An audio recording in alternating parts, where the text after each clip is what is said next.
We're live. Okay. Hi. Good evening, everybody. I'd like to call the order of the Township meeting for Monday, December the 8th. If you're willing and able, please rise to the pledge of allegiance. To the flag of the United States of America, and to the republic for which it stands, one nation, under God, indivisible, with liberty and justice for all.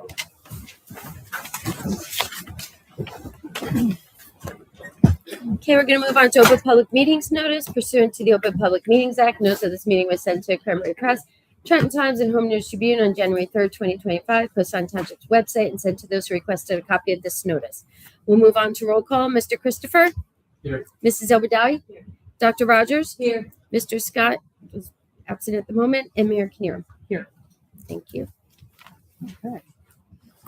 We're going to start off our agenda with a very special recognition this evening. We have a resolution. If I could get a motion to read that resolution. I'll move. Second. Move on to roll call first. Okay. Mr. Christopher? Yes. Mrs. Elbadawi? Yeah. Dr. Rogers? Yes. Mr. Scott is absent. Mayor Kinnear? Yes. Thank you. Go on. This is a recognition honoring Kirsty, and I'd very much like a moment if she would be willing to read this resolution. Thank you. And any words. Yeah. So before I read the resolution, I just wanted to read from the bottom of my heart. You've been someone I've watched as an example for very many years, and to find out that you've been doing this for 20 years as a volunteer, which means that you've been really dedicated to a job that you found reward in that wasn't anything other than the reward of the people in the community that gave you the positive vibes as a result of what you did. Thank you so very much for your 20 years. And although these words capture some of what you've done and some of the love that this community feels for you, it certainly is not everything. So without further ado, whereas Kirsty has faithfully served on the Cranbury Public Library Board of Trustees for 20 years, providing steady leadership, thoughtful governance, and unwavering dedication to the library's mission to inspire lifelong learning, foster community engagement, and ensure equitable access to information.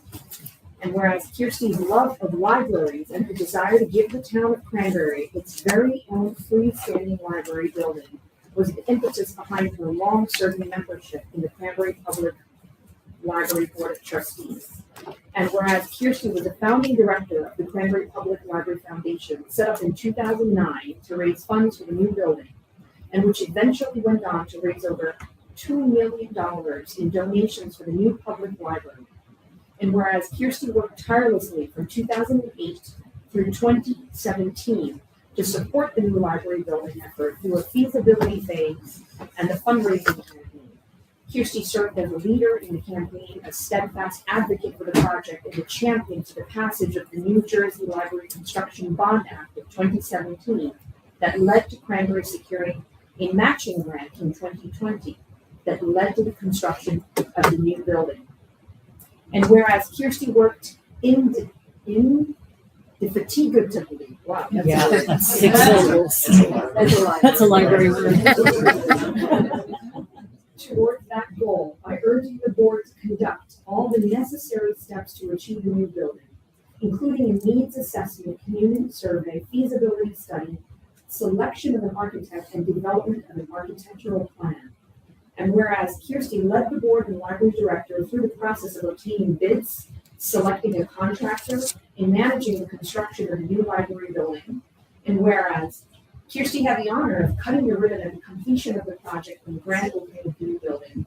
And whereas Kirsty continues to champion the Cranbury Public Library's mission, advocating for inclusive programs, strong collections, innovative services, and community partnerships that meet the evolving needs of Cranbury residents.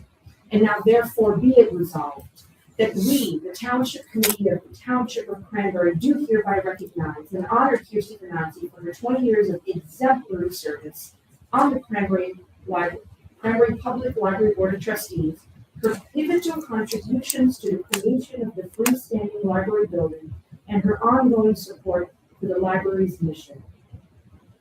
Can I read the rest of the certification? No. Now we just. Congratulations.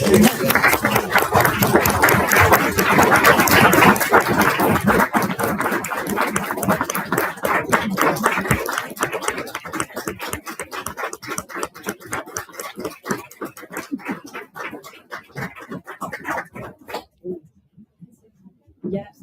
You can have a seat. Yes, sit down. Yeah, this other one was You can just hit out of the way. button on the right, I think. Yes. Yeah, you can. Okay. I'm Kirsten Nancy. I live at 18 Raider Drive. Well, thank you very much. But I think, as you know, this was all. I love libraries, and I just feel very lucky that I was able to be on the library board. But it's really, we accomplished so much because we had great people on the board, and we had that vision. We have great staff, directors, library staff, but then also advocates in town and donors and people who just love the library. So we're just great.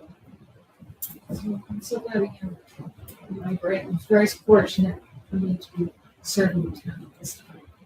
Lucky to have you. Thank you.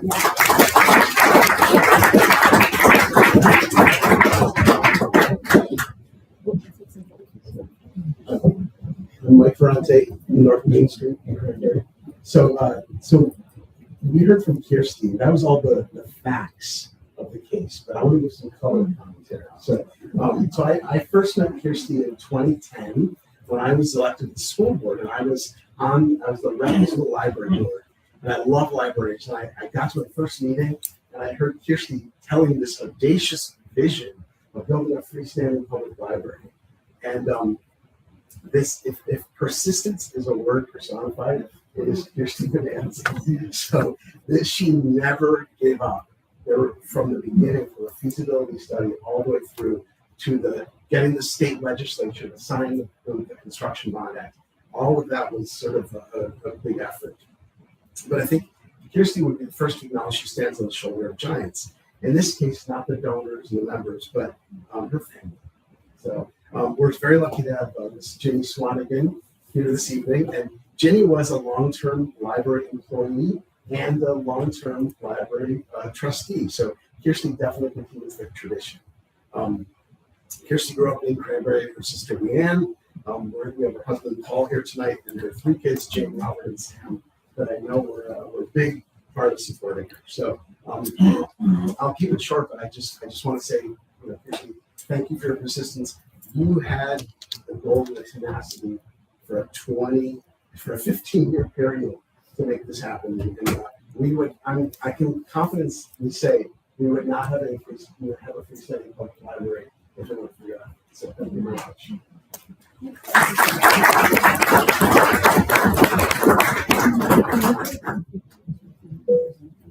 Brooke Basista, Director, Cranbury Public Library. I just want to say thank you to Kirsty. She has been. Wait, hit the right button again. Sorry. There you go. Brooke Basista, Director, Cranbury Public Library. I just want to say thank you to Kirsty. She has been a guiding light on the Board of Trustees, and I admire her passion and dedication to the community so much. Thank you, Kirsty, and I hope we do you proud. And everyone here comes into the library.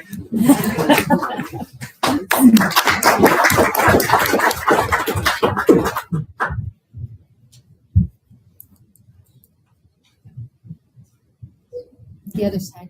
There you go. Mayor Ellen Mullen, former director of the library, and I now live at 102 North Main Street, Cranbury. Oh, it was wonderful working with you, Chris.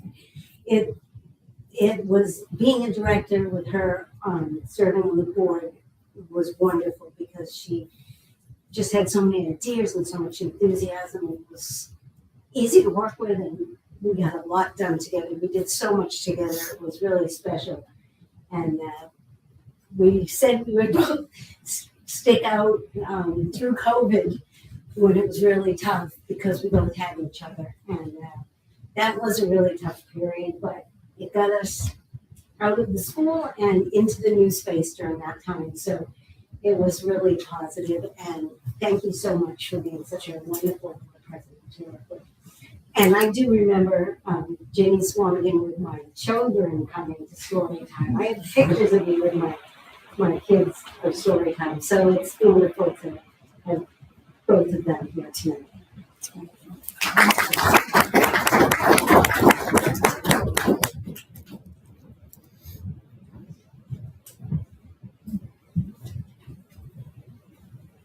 I'm Andre Mento. I live at 1 Chamberlain Court, and I have had the privilege of working with Kirsty on the board for Mike, I think 15 to 20 years, right, Bruno, you and I? And I remember going with Mike and all of us door to door knocking to raise money for the library. And with Kirsty's leadership, and Marilyn was our director during that period in the long meetings with the architects. We had a dream, and Kirsty fulfilled that dream. And thanks to her mother also, who was a spearhead in the community for the library. Kirsty, I just want to say thank you, and it has been my privilege to have worked with you all these years. Thank you.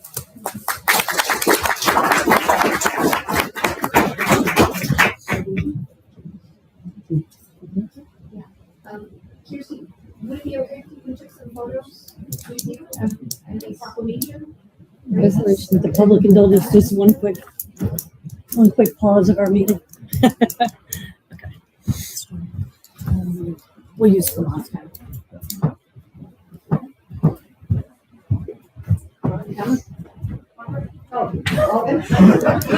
It's like, go for it.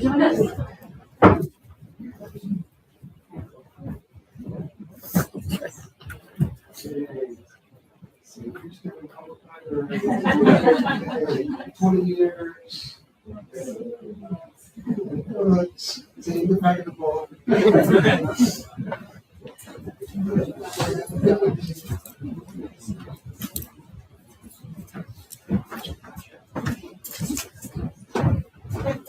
I guess I can say. We didn't get our keys. I know we sent the resolution, but it's just been it's your demeanor, your quiet demeanor does not reflect your dogged personality. Is that a good description? And thank you, and thank you all the entire board for having the vision and actually implementing it. And thank you for making a space for my husband to go puzzle practice. We love going there. And I just want to add, I think the library at its core and its concept was what you envisioned, but I think what it's turned out to be is so much more.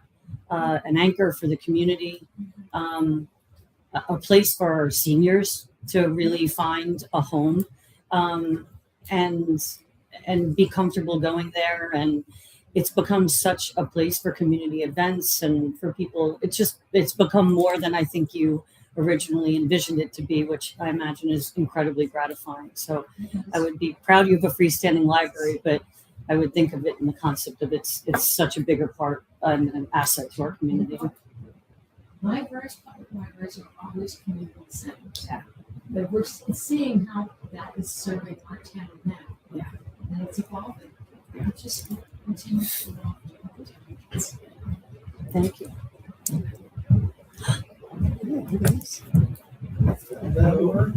Oh, thank you. Happy birthday, man. No place I'd rather be.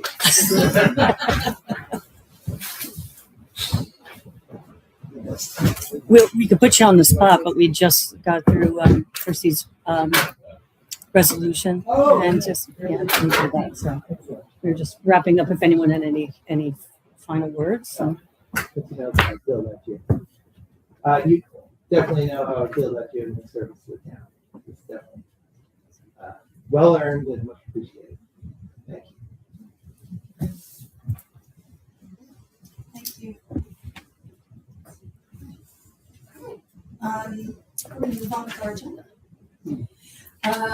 We do have an addition to our agenda this evening. We're going to move our consent resolutions up to the item number 7 on our agenda after Whatever you want to do, it's fine. Okay, we're gonna move it up to after our report of communication. Is that what we're doing? Okay. Got it. Alright, we'll move it up to number 1. We have a motion to. Liz, your mic's off. What? Your mic's off. Oh, my mic's off after all that chatter about it. Can we get a motion to approve the regular meeting minutes from November the 24th? So moved. You don't know? No, I don't think I so. don't think I will. No. Can I get a second? Second. We'll move on to roll call. Mr. Christopher? Yes. Mrs. Elbadawi? Dr. Rogers? Yes. Mr. Scott? Abstain? Mayor Knierim? Yes. It's 4 yeas, 1 abstention. Thank you. Right, we'll move on to reports from our committee members. Anyone in particular like to start? The volunteers? I'll dive in because my committees have not met since we last met, but I did want to just quick shout out Pramod Shifte, who has his last Board of Ed meeting next week on the 17th, I believe, after 13 years on the school board. I just figured I'd give him a quick shout out. Anybody who wants to come to the Board of Ed meeting as well as the TC meeting tonight, feel free to join. But a 13-year career on the Board of Ed is quite an accomplishment. I unfortunately could not attend the Parks and Rec meeting, but I can contact them. A couple things. One, their survey should be going out soon. They sent it back to us. We went over it. So there will be a town-wide survey for everyone to respond to. Basically, just trying to get a pulse on the town and see what people like about activities in the town, what they like what's going on with our parks, what they might potentially like to see going forward in the future. We'll be sending that. Has it been sent out yet or no? No. Okay. So that'll be sent out through email blast, and it's really just again a way to kind of get a broad kind of pulse and get input from the electorate on what they might like to see going forward, what they don't like. Really just kind of get a general feel for how people feel about certain things. Yeah, because we've had projects in the past where Parks has pursued them and we talked about them, but we really never get a lot of input from the town until it's kind of too late. And so this is a way to sort of get ahead of that and to have a more proactive relationship with the electorate and get input on things that they'd like to see done. In addition, thank you, Mon, because she pointed out there's the dock in Village Park, which really you can't call a dock. It's really just a collection of rotting timbers that sort of reeks of liability and torts violations. Sorry. Wow. But yeah, like that. Yeah, I know. So we at the next parks meeting we'll discuss that. Hopefully we can place that next year. That's all I got.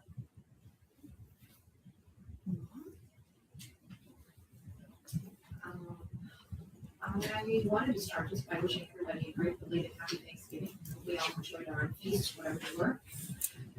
We did have some news, a little bit of sad news from our senior community. I don't know if I mentioned that.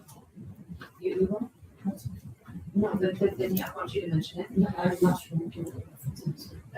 We had one of our longtime Cranbury residents and volunteers with the seniors, Shirley Bastido, passed away, and she was a mainstay within the group. She volunteered all the time, making sure people were feeling welcomed in that senior lunch group, especially. She had her clipboard and she'd go from table to table, and so our condolences to the family after passing.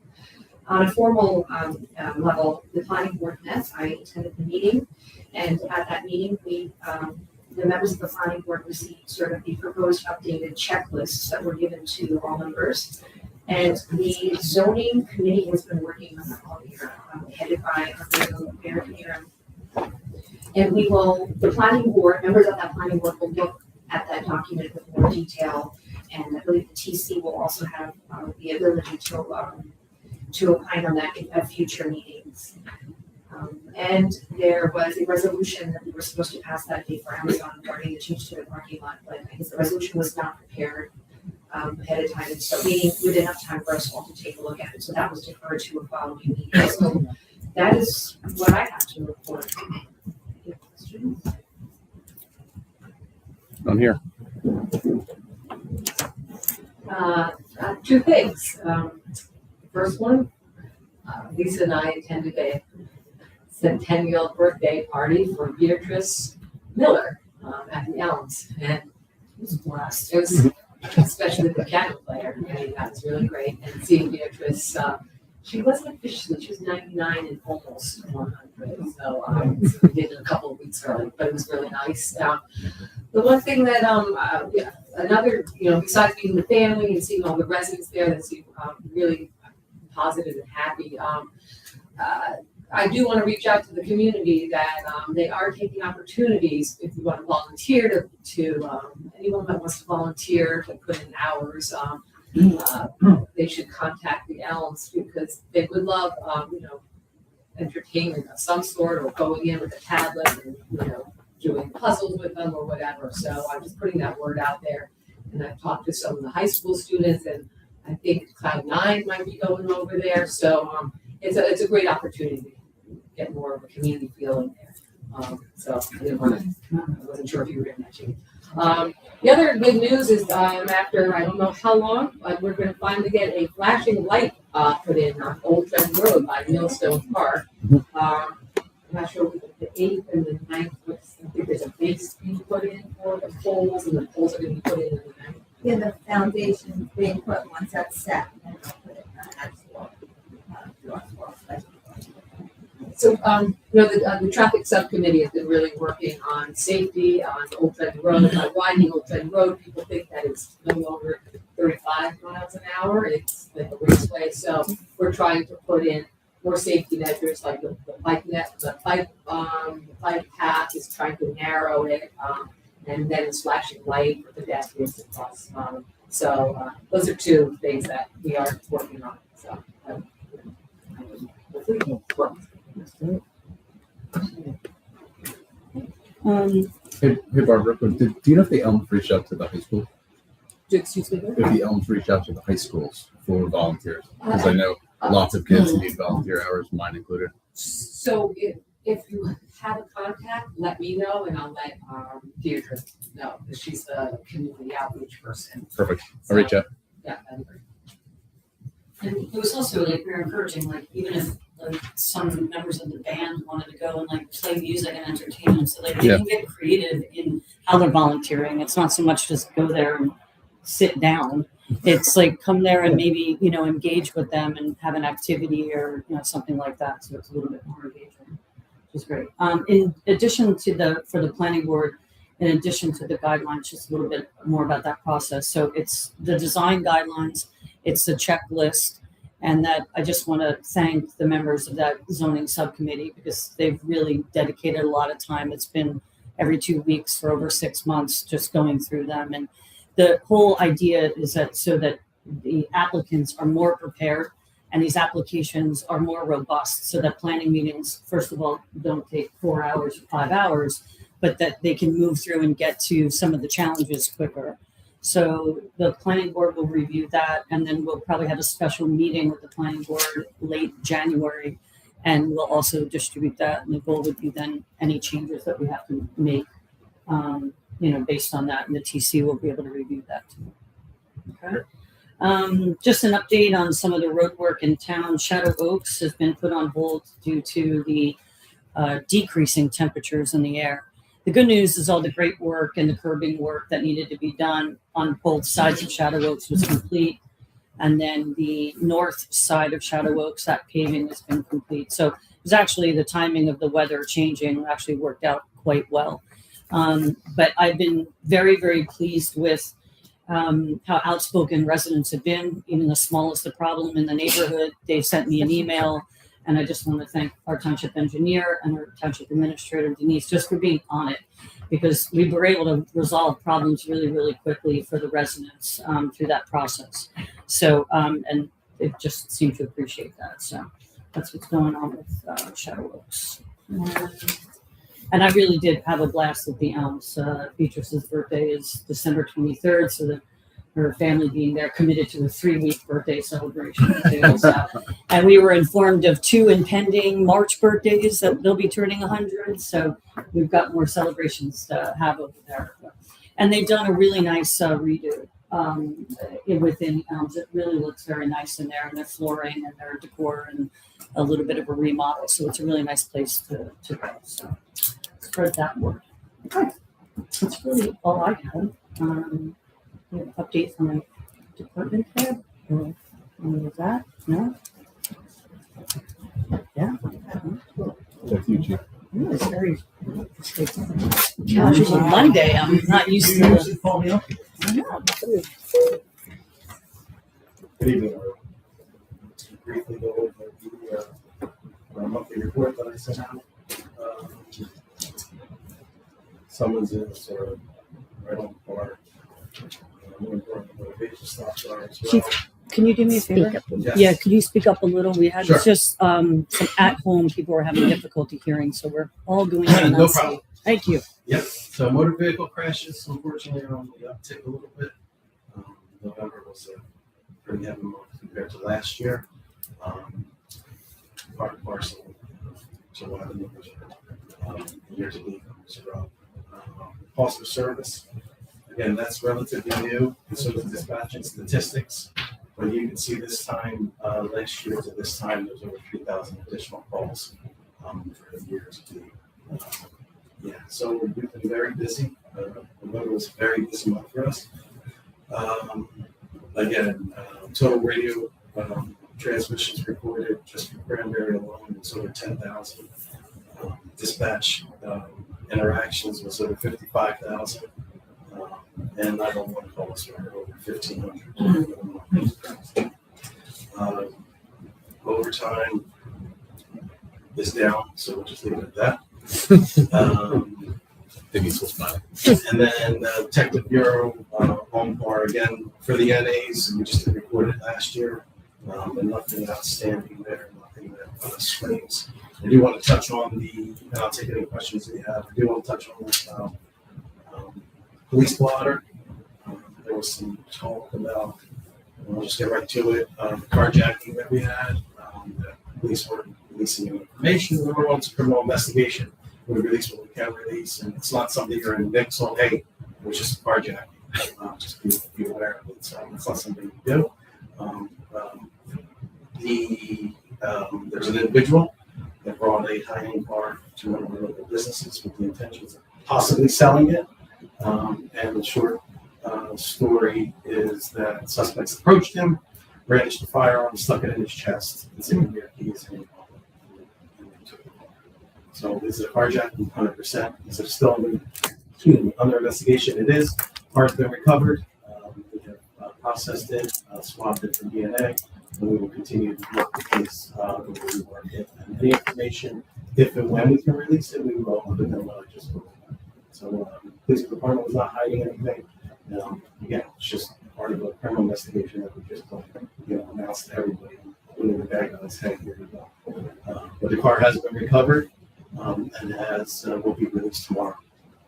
So we're moving with that. I mean, you can see I did send a note to everyone, an email. There's been a little bit of an uptick in DUIs. It's very common for this time of year. I know there was some concern whether we should announce it. The state is very aware of it. There are proactive shifts going everywhere throughout the state of New Jersey. It's always the silly season, I like to call it. So between Thanksgiving and Christmas, unfortunately, that part of our job is busier. However, I will point out that I think we had 7 or 8 arrests last month, and we had over 26 this month. And December has just kicked in gear right behind November. So again, we expect those kind of numbers. It's nothing alarming. It's now my 27th year here, and I can go back and look at those months back to back. This really is. So I would like also to acknowledge our township engineer. I will put it out there that for some time I have been trying to address safety concerns, specifically with cutouts. There's only so much we can do because it is a state road, the state owns the road, and we cannot enforce those wonderful signs that say no U-turns. We're not enforcing. The one that we're talking about, that I'm speaking about, is Half Acre Road. Just prior to it, there's a cutout there, and then there's 2 new developments there, and we have residents that are coming the wrong side of the highway against traffic to go through there. Now that we can enforce, and we do enforce. What I can't enforce is that 55 miles an hour is the highway. It'd be wonderful if they did 55. However, and then they come to a complete stop to make a U-turn and go back on the other side of the highway. And we're having an uptick in crashes. We've had a fatal there. This is something that we have discussed with the personnel subcommittee. And we just met resistance, not on our part, but the state's part. The grace of God, Tom was able to do what he was able to do, put us in contact with somebody, and my understanding is it will be closed, and I believe the state's even going to pay for it. So from a traffic safety standpoint, it's a home run all the way around. So I reached out to him in the last ditch effort because I continue to try to get this done. He's like, I got a new contact there, see what can happen. And, I had to write a letter, I had to do a couple of things on my part, but it was done and they approved it. So I'm very grateful that that's going to happen soon. It will mitigate many, many crashes there. That's great news. Yeah. I think I speak for the residents of those 2 communities, even if some of them are guilty, the majority are not. And I've been fearful of that intersection for a long time. Yeah. So I think it's terrific. So thank you. Yep. That's all I have. If anyone has any questions or anything, I'm more than happy to answer. I do have a quick question. I know it's deer running time or deer time. Have there been accidents with deer that you know of? Now that you brought it up, they've actually been down. It's 2 years in a row that they've been down. Wow. You know why, right? Because the coyotes are Probably a very good point. So originally why they were released. Thank you. You're welcome. I'm just curious, and people be careful out there. Actually, last night, the first time I was hit by a deer. It's probably mom's fault because she was in the red. Okay, I like the use of language that the deer hit me. My mother taught me that language early on for insurance purposes. I didn't hit the deer, the deer hit You me. did not leave the road, you drove straight right through it, and the deer hit you. Yeah. I don't even have the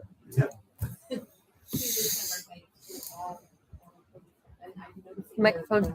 The full years. Yeah, for No Shade November. Yeah, November. And because it's near and dear, we have an officer struggling with that as we speak, so I extended it into December. So bring awareness for it. Anything else? Thank you. Thank you.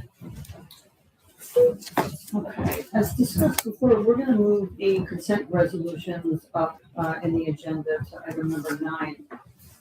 Can I get a motion to move consent resolutions A to G, or would anybody like any of the consent resolutions pulled out? I'm happy to work. I'll second. Thank you. We'll move on to roll call. Mr. Christopher, Yes. Mrs. El Badawi, Yes. Dr. Rogers, Yes. Mr. Scott, Yes. Mayor Knierim. Yes. It's unanimous. Thank you. Do we have any follow-up items in our last meeting?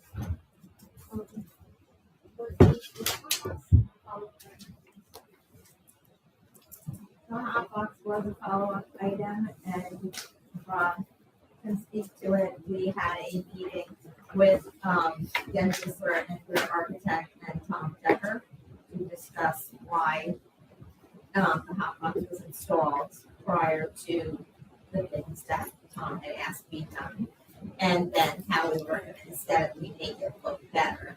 And so Rob is going to bring, but I don't think they came back to us with pictures or anything yet, right? No, and this is exactly how I think the confusion happened. Start with the installation and the actual pad where it all lies is completely separate discussion from the aesthetics. I think got a little intermingled. So it is what it is at this point. The pad is the pad. We're going to work in the future to fix the aesthetics. There's going to be potentially planters and a wrap and particular colors, etc. But more to come on that. I I will share with you, one of the residents was talking about the acoustics, and maybe that might affect what we choose to, what suggestion of wrapping comes about. I don't know if there's an acoustic affiliated with this. A sound? Sounds? Does it make a sound? Yes. I don't think so. I don't believe so. I don't know either. I don't have any experience with that. Yeah, I'm not aware of any sounds that it makes, but I'll keep my ears open. There you go. See what I did there? Also, bad joke about it. Happy birthday. Thank you. That's for you. I did have a follow-up to the date that the menorah would be put up. And that we were trying to schedule Rabbi Z, and he will be in attendance for the lighting of a candle on the 21st. So I'll add that to the mayor's update. We didn't have that exact date last time, so I just looked at that as a follow-up. You know what, I know this is kind of out of order, but I would just like to mention the tree lighting was phenomenal, and thank you, DPW, for the tree lighting. And the fire department opening their doors for crafts and fun, and it's terrific. And I didn't, the Wolf Scouts did their first flag ceremony ever, and that was very, very well orchestrated. Which was adorable. It was adorable. And the magic of the tree light on the countdown is always terrific. Thanks for remembering.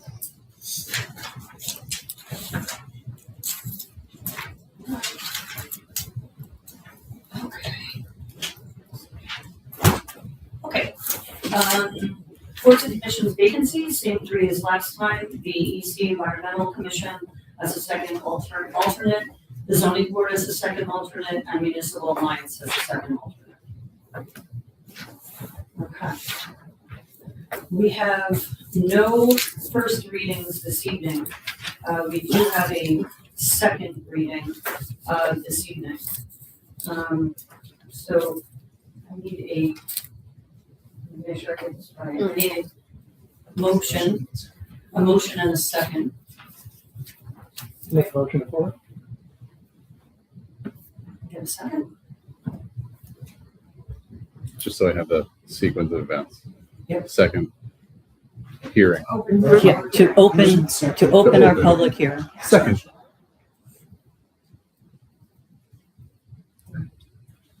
Okay.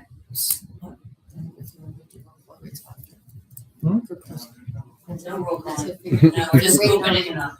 So I just want to kind of start out this discussion by providing kind of a timeline of what we're here to talk about tonight and kind of the process and procedure.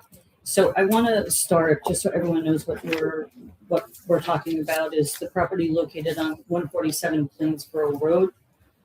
And there is a history of ownership of the property, so just for public benefit. And also we let everybody know that there was on the township website, that there was a section there you could click on that had all the documentation and everything that the township has received to date was on there, so that the public could become familiar with the issue, educate themselves on the issue, and then come here prepared with any public comment that you have.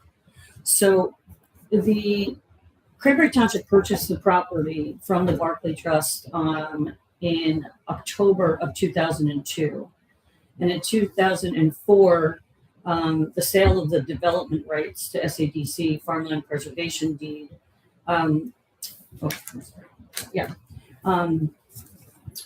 we expected that did not come, so the township actually executed that deed.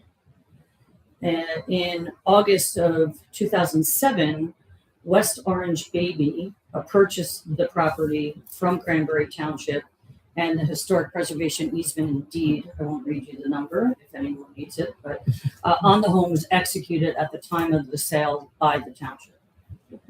In September of 2020, Nassau East bought the property from West Orange Baby, and the transfer of that deed went to that new ownership. And the same on November of 2022, when the Pertinics purchased the property from Nassau East. That basically essentially means Cranbury Township owned the property for 5 years. West Orange Baby owned it for 13, Nassau for 2, and the Pertinics just over 3 years. In February of this year, the township received an email formally requesting the deed restriction be lifted by the Pertinics, and the town, that triggered the town having a legal responsibility to review that request and in consultation with the Historic Preservation Commission and schedule a joint public meeting. We also confirmed just prior to that public meeting whether or not SHPO, SHPO, or SADC, who kind of comes first, the cart horse situation. And because we hold the deed, the first point of decision making belongs with Cranbury Township. And on 4/28, we had a public working session at the Cranbury Library during our normal business of the Township Committee meeting. The summer of 2025, TC members were extended an invitation by the property owner to tour the exterior and interior of the house. I believe all 5 of us accepted. I'm not quite sure the extent of each of our tours, but we were invited to the property and all 5 of us had accepted that. It was most recently on the 10th of November, Ordinance 1125-14 had its first reading and was introduced to the public. And here today is our scheduled public hearing, which is a normal course of action. This evening we'll conduct a public hearing and we'll conclude with Ordinance 1125-14 either being adopted or rejected via vote by the Township Committee. Just for process, we'd like to start with the Pertinic and the homeowner, followed by hearing from the Historic Preservation Commission. We will then open it up to public comment, and that public comment will be specific to this ordinance. If you have any public comment on any other business, that would be at our normally scheduled public comment later in the meeting. So any public comment will be that, and then we'll open it up to the Township Committee to ask questions, and we'll be asking them throughout it. During that public comment section, same rules apply to our normal public comment. We're following Robert's rules. That's the 3-minute limit, not for HPC or the Pertinics, but for general public comment, it's a 3-minute time limit on that public comment. Okay. Did you want to read the title? So no, I don't think we read the title. Okay. So you want me to do that? Yeah, sure. Okay. So title of our ordinance is Cranbury Township Ordinance 11-25-14, an ordinance granting consent to the owner of the property located at Block 23, Lot 12.01, 147 Plainsboro Road to raise and reconstruct the farmhouse building located thereon upon such reasonable terms and conditions as the Township Committee may deem advisable. And I just want to remind everybody within the ordinance, this ordinance shall not become effective unless and until the Township Committee adopts such terms and conditions by resolution of the Township Committee. So I just want to reiterate that particular section of there. Yeah, what I just add that we're here dealing with a particular provision of the deed restriction. Everybody understands the background there. I want to read that into the record so that we're all on the same page. And then I'll give you a definition of exceptional circumstances. So this is paragraph B of the deed restriction.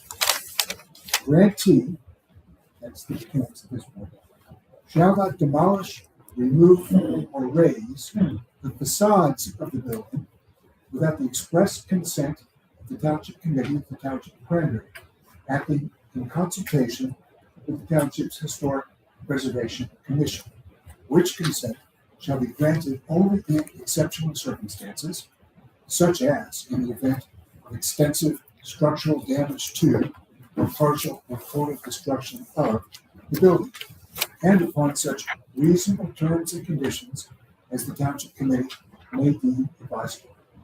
For purposes of this historic preservation easement, financial hardship shall not constitute an exceptional circumstance. So those are the ground rules. That's what this Township Committee has considered since it's a request by the applicant to raise the building.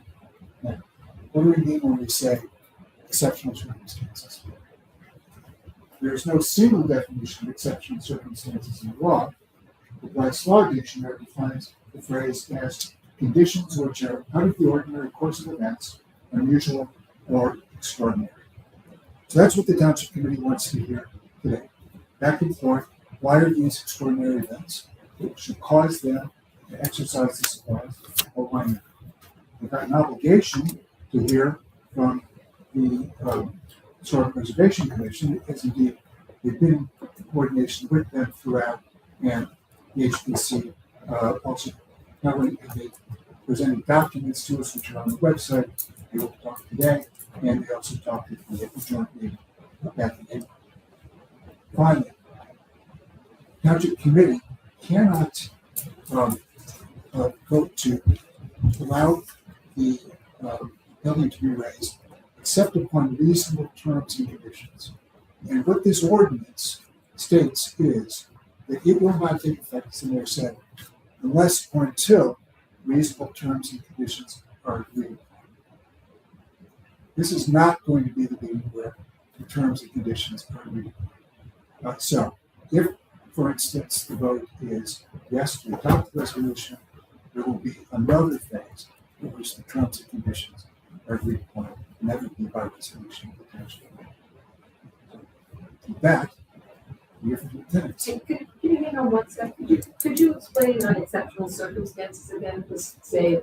Sure. So, right in the document, it gives a definition of what you could consider to be exceptional circumstances. It says, shall be granted only in exceptional circumstances, such as in the event of extensive structural damage to or partial or total destruction of the building, and upon such reasonable terms and conditions. This is going to be required. So you've got that example within the document, and then if we look for a legal definition, that it's not in a term that you often see in the law, but it is defined in Black's Law Dictionary, and that is conditions which are out of the ordinary course of events, unusual or extraordinary.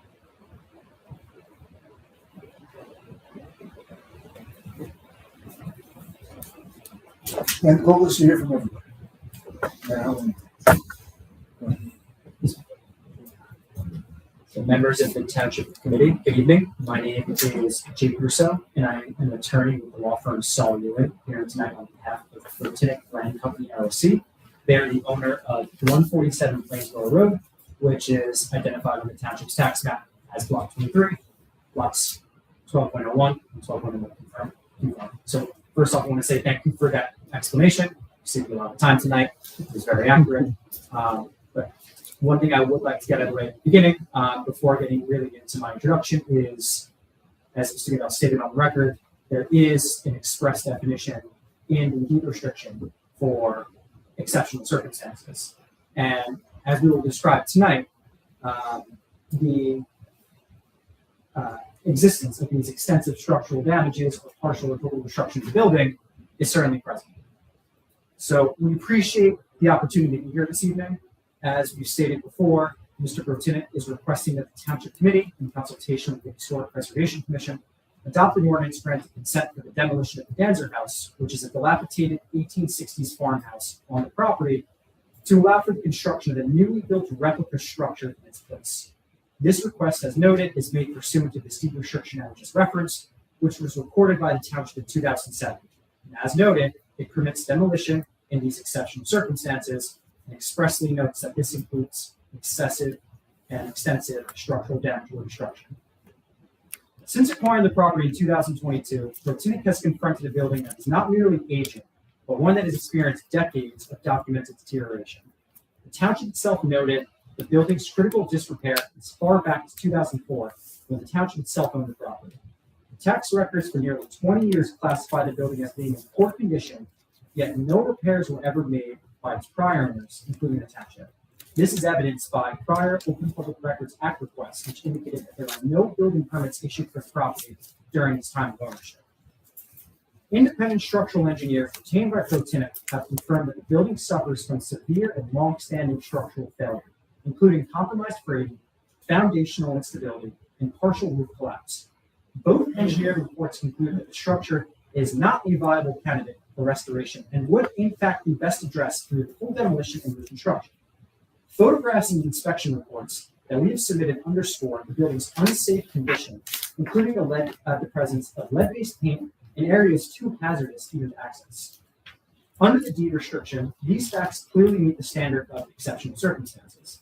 The level of deterioration is so significant that rehabilitation is not feasible, and the continued deterioration poses serious safety concerns.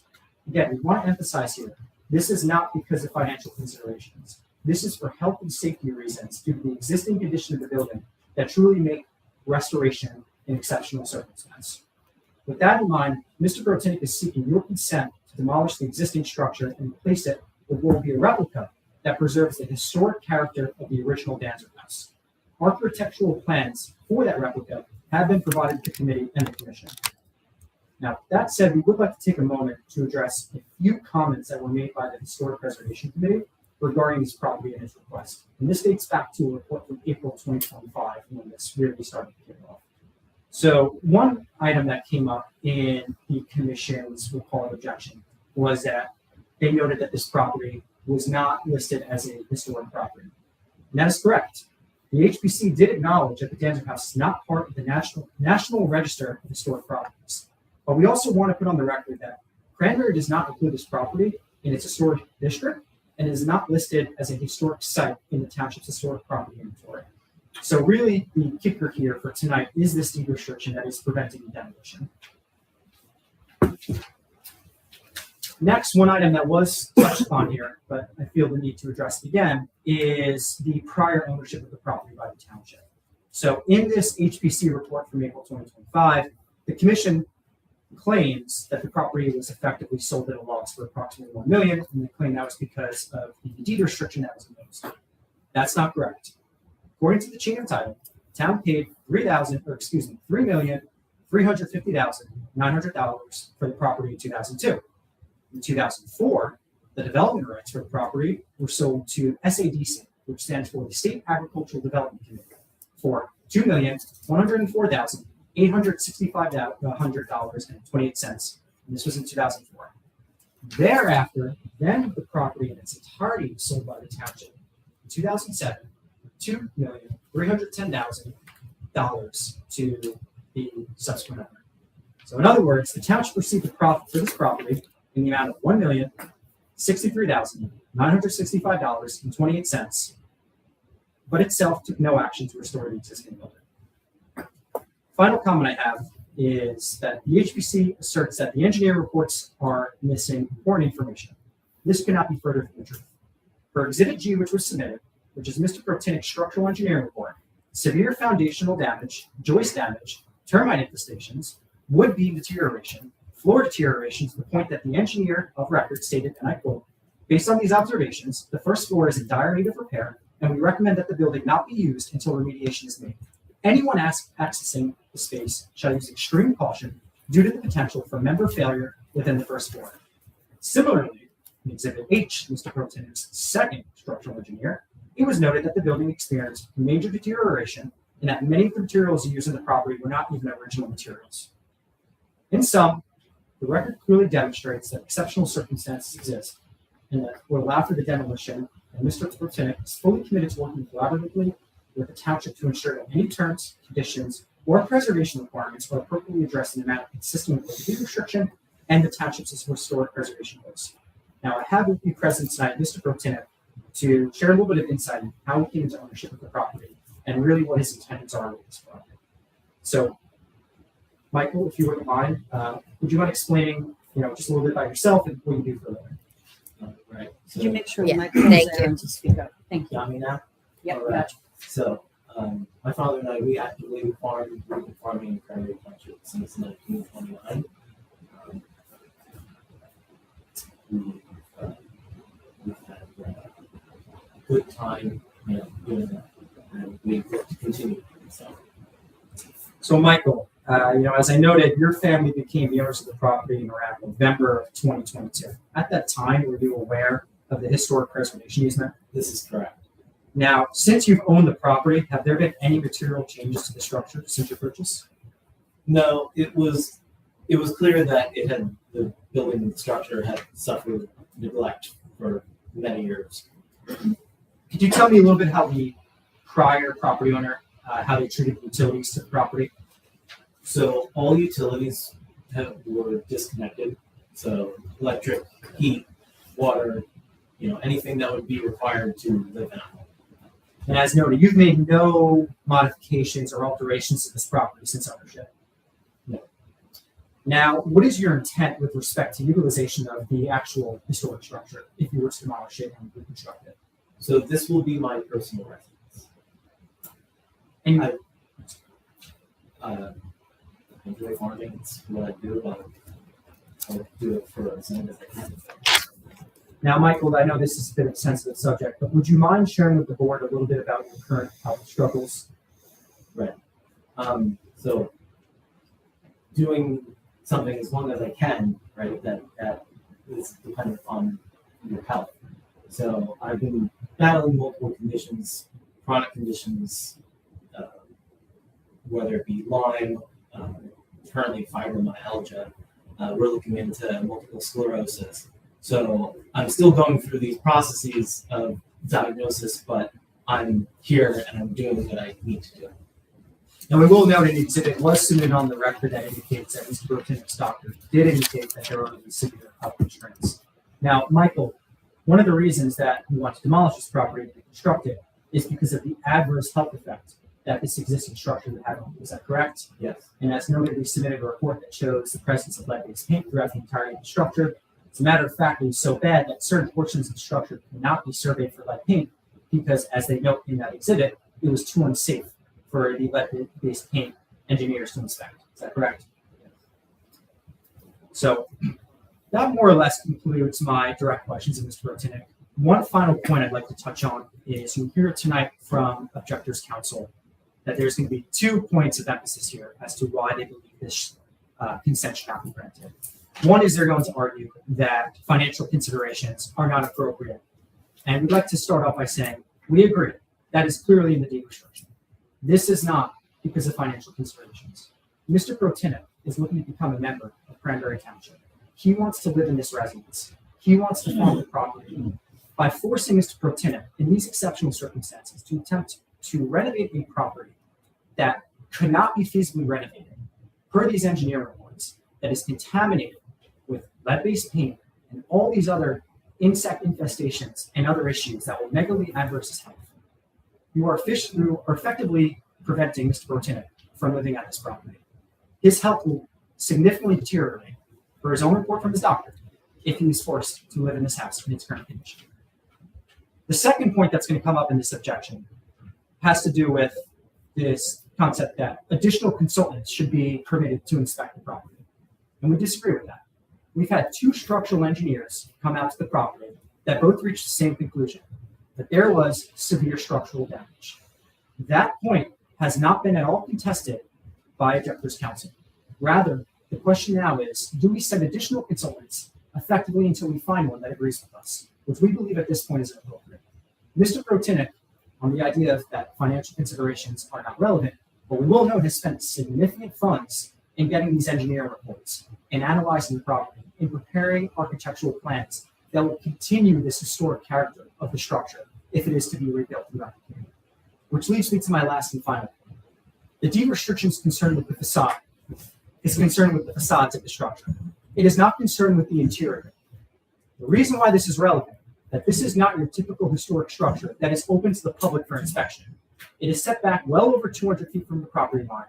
And the concern of Cranbury was keeping the historical architectural features that the public would be able to see when passing the farm.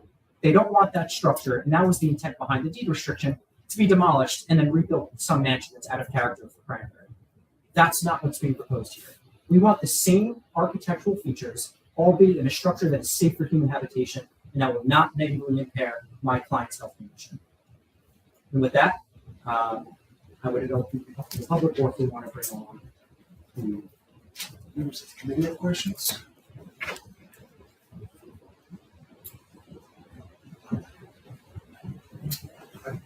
Probably, yeah. I think Yeah, I think, in our process, we want to Right. hear from HPC, and then we're probably, it's up to you guys. I think what we want to do is go move to HPC, but if you want to take this step by step and ask questions, we can do that. I can't hear you. I'm just curious, how do we ask him, how do we ask questions after HPC? Do they both sit up here or do they change or how does this I think that would become very long. That's why I'm like, how do we ask? It's fresh in your brain. Is there anything you would like to ask them right now to help clarify what they said, or maybe do you have a question? And if you don't mind, Mr. Dale, I don't need to jump the gun here, but I know we did send you, because there's two parts of the deed restriction. Are there exceptional circumstances, and then are there reasonable conditions? We did offer reasonable conditions. If you'd like, I can read those into the record right now, or if that's something that's more appropriate for later. Sure.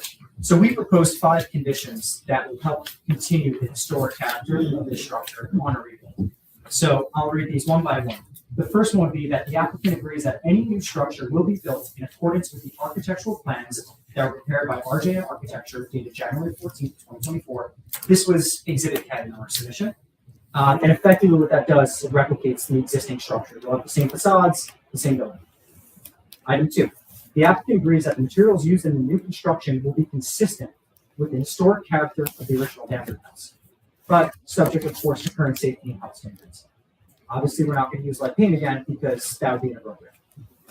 Number 3, the applicant will not demolish the Danzer house until all approvals necessary for reconstruction for the replica are obtained.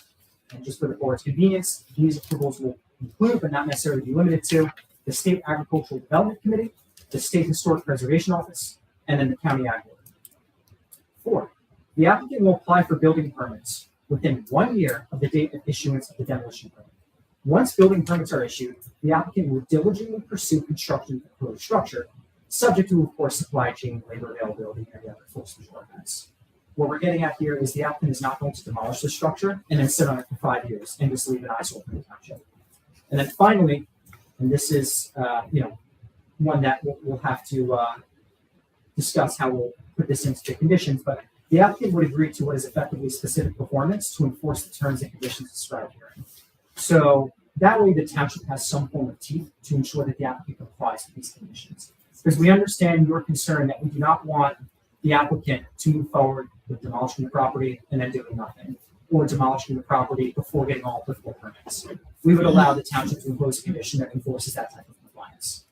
And with that, that covers our conditions that we propose to this committee. So, for instance, the Barkley Farm is listed on the Middlesex County list of subject for the New Jersey National Register of Historic Places in Middlesex County. It's listed and it references Sugar Opinion from 9/2/2004, which is part of the record. We agree that before you would be able to demolish the raised building, you would get approval from SHPO. Yes, that's correct. And quite frankly, if we violated that, they would issue a stop work order and we'd be subject to fine. So, and so similarly, you're subject to the agricultural insurance. It was entered with the SAPC, and that references the subsequent historic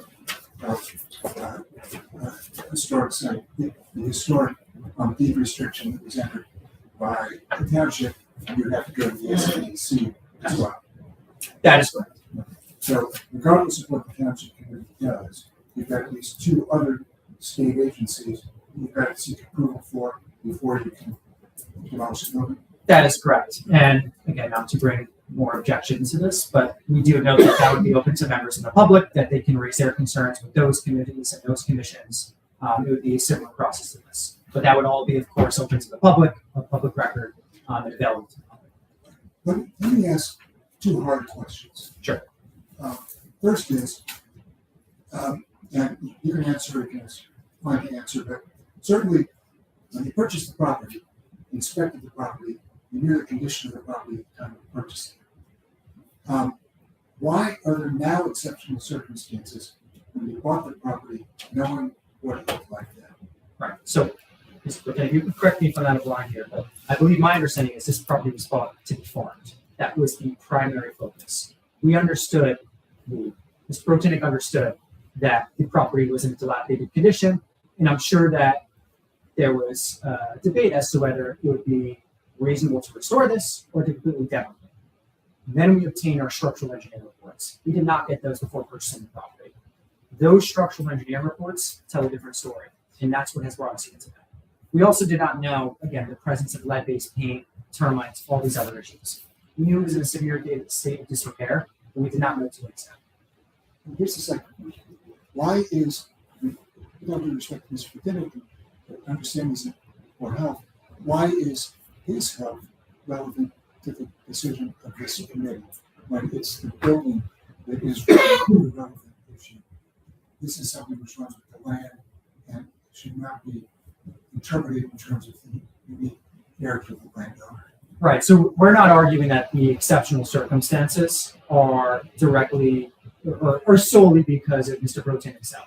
I think it's certainly relevant, and especially something to consider when you have a new resident coming in that wants to be a member of this community. But aside from that point, the deed restriction is focused with the facades of the building. Because as I noted, this is not a public exhibit for the local school to do a tour through, to look through the property. It is a single family residence that is designed to be inhabited. And that's consistent with both the deed restriction that the township imposed, as well as the SABC restriction from 2004. So really the intent here is to have something that can be safely inhabited without these adverse health effects. I think everyone would agree that if we were to discover that there was significant asbestos that made the property uninhabitable, that we would all agree that it's not safe for human habitation. And there would only be so many appropriate remedies. Reusing those substances, reusing this wood that is covered in lead-based paint, is not consistent with the intent of that deed restriction. And the deed restriction, of course, had to contemplate scenarios such as this for what if the property was falling in on itself. I use the extreme example. What happens if it was struck by lightning or burned down and there was really nothing left? This committee, I don't think, would be in a position to say, well, rebuild it from the ashes. Of course, that would be inappropriate. And I understand that's not the case here. We're talking about severe structural defects. But our focus here is that because that's what the deed restriction refers to. And finally, if the committee were to adopt this ordinance, would you be willing to work with the folks from the HBC to determine what the facade should look like and how it should be restored to a former condition? So, yes, I think one of the things we're going to hear from the HBC is that there are standards for restoration, and that those are national standards and they're well recognized for historic buildings. Understanding this is not a historic building, nevertheless, there is a historic restriction on the facade. Would you be willing to work with them to incorporate some of those national standards in the restoration of the facade? So yes, I'll take over. So yes, we were, of course, we work with the Historic Preservation Commission, but the one concern here is we want to make sure there's a level of reasonableness. We are proposing a replica. We propose to use the same materials or substantially similar and the same design. So that's not the issue here. What we would be concerned about is a scenario where it's one change after another, and ultimately the property cannot be reconstructed because of we proposed something that was identical, and that still isn't sufficient. So we want to make sure that, yes, subject to the Historic Preservation Commission's review and approval, but ensuring that there's a definitive standard that if we propose something that is identical in both architectural design and materials used, that would be sufficient to meet that standard. The same way we're dealing with the deed restriction with the standard that's set forth now. Ultimately, it's going to be determined exactly. Right, exactly. Thank you. Anything else? Just one quick one. When you purchased the property, did you consider doing something like this 3 years ago? Was there a moment where you thought, well, hey, I might want to live in that house, so I should dig a little deeper 3 years ago. Okay. So, right, I know we said, you know, we focus on farming. Mhm. That's what we, no, I read through everything. I looked at everything, and that's, you know, I thought to myself, well, okay, this is not going to be an impulse decision as any of it, the whole thing, right? So, you know, you sit with it for a while, you move on, you make your decision, you go, okay, so let's purchase it, and let's use our brain on this as we go forward. You know, we're not going to just jump the gun on any single one decision. So we're going to really flesh things out. And the more I dig, the further I fell into illness, the more important it became to have something safe for me in a healthy manner. I think there's really no other way to explain other than I've thought about each of these steps. Any other questions? Yeah, quick question. I know you have kids, but how many kids do you have? I don't have children. Oh, yeah. I'm sorry. I don't have children. Okay. Yeah, no question. We just we're going. So we just you and your wife. Right? I'm not married. No. Single. All right. Yes. I guess my other question is, I mean, obviously you purchased the property and you had structural engineers and you had contractors, you know, so you had the intention of rebuilding. Yes, I was digging into that. Correct me if I'm wrong here, but it was to analyze what we're dealing with here to see what our options are. Yeah, to get a full understanding of the whole picture. Yeah. So, thank you. Which is, sorry. No, you want to finish answering? No. It's I don't know if it's just coincidence, but there's a lot of R words that we're using in this dialogue, and it's a lot of R words. We're talking about replica, restore, renovation, and I feel like there needs to be some consensus on the terms that we're using and how we're applying them. Because we're just saying restore the facade. Are we saying after we demolish the building, you're restoring the facade? Or are we renovating and then restoring? Like, there's just, I'm getting a little bit confused. And I want to make sure that whatever terms we use, that we're defining them and we're agreeing on their use. absolutely. So the correct So term, from your perspective, what are the terms you're using and how do you define them? I would use the word demolish and then reconstruction of a replica. And as one of the conditions, that's why that was the first one we really want to emphasize, is that this construction or reconstruction, however you want to refer to it, will be consistent with those architectural plans that we submitted, which emphasize that same facade design and replica design of the existing building. And we know this is not going to be a replica, quite frankly, of what's there right now. This is going to be a replica of what was there in, say, the 1950s when the structure was still intact. Thank you. I'm going to ask the same of the HPC, so just be prepared for that same question. Because if you're defining one of these words differently or its application, I think we just want to make sure of that. Right. Yeah, Okay. I apologize for that confusion. No, it's okay. It's all around. It's not just. First of all, I think we speak for, I'll speak for myself, but I think one thing in common is that we really want a house that current owners can live in comfortably and safely. It's how we get there. And there's two opposing views, yours and then the HBC. So just make sure you know that's what we want. How do we get there? That's what we've been kind of, this is what we're here for. So, you define reconstruction, and I looked at the standards, but I think you're saying that the standards don't apply. Was that thought? So if B happens in C, you don't use the standards of the interior. The Secretary of the Interior Standard And they use reconstruction, and they describe it in the standards. It's for non-surviving buildings with the use of new materials. So I think my hard part with this is, if we use the Secretary of Interior standards for treatment of historical property, it's for buildings that aren't there yet. So we're going to have to destroy the building. Yeah, so what you're referring to is that subsection C in the town, we'll call it the township deed restriction. Right. And I'll read verbatim the first sentence of that. So it says all preservation, restoration, rehabilitation, non-cyclical maintenance, and other work of any nature, including labor and material, that affect the historic, aesthetic, and architectural character of the facades, and then it goes on to shall be compliance.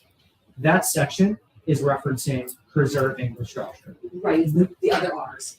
Right. We are, so if this committee finds it more appropriate just to use the word reconstruction, we're also fine with that. The reason we use reconstruction is for, and not to use too many R words here, but because it's going to be a replica. Now, in terms of those standards, many of those we look to comply with, because those standards really reference keeping the existing historic character. But we'll also note those standards do contemplate using new materials. They contemplate when there are joists, structural damage, that you can replace it with new modern materials. The end goal here is to keep the same historic character and architecture. Sometimes it requires new modern materials to keep that. But the reason that's not necessarily relevant here is because subsection B is talking about a full demo. In theory, if the township wanted to completely lift this deed restriction and we went through all appropriate approvals and were allowed to build some other structure that was not historically significant, that's not what we're proposing, but the township could do that because that's what this restriction is effectively, what's being lifted. It's allowing for that leeway in new construction, but we ourselves, as the applicant here, are looking to remain consistent with that historical character. Because again, we know what's in this restriction is the facades. That's what the township really appreciated in this historic structure, and we want to keep that. So anyone driving through the right-of-way is going to see that same historic character. The same way the farm is preserved, the farm is going to be used as a farm for as long as the SADC, State Agricultural Development Committee, maintains their restriction. That's not going to be released anytime soon. So it's always going to be a farm, and it's always going to be a structure that's historic, provided that's how this committee decides to impose that condition. Okay, thank you. I do have, it seems hard to enforce for me because there's an outstanding.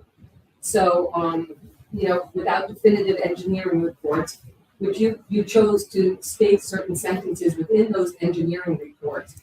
But when I read some of these, when I read the reports, and the public has had access to them too, I could pull out things that are questionable on those engineering reports. So, it says most of the structures was concealed in architectural finishes that prohibited a direct visual inspection. Most of our work was completed by identifying areas of structural distress. And then the report goes on to describe some of those defects, which you did. It says we would also like to note that most buildings in the shape of the one in question can be salvaged and restored. They will take a desire in a financial commitment, whatever that. We've already negated the financial, and desire, whatever. So that's one. I think you're focused on one aspect of these reports. The remainder and vast majority, which I could read, but I don't want to do. No, and I don't want to either. That's why you're picking certain sentences. But I'm not. The conclusion does say that the structural components and their damage is severe, and that's why this is a good candidate for demolition. If that was the alternative, in an alternative universe, that this was not correct, the structural engineers would not recommend this. Which, mind you, we had two separate structural engineers. And I was going to say the other one too. So just let me finish. Much is still unknown until non-structural elements have been removed for a thorough survey. We believe that the building can be rebuilt in its entirety and maintain the same exterior style and finish. So they are using rebuilt in this. But the thing is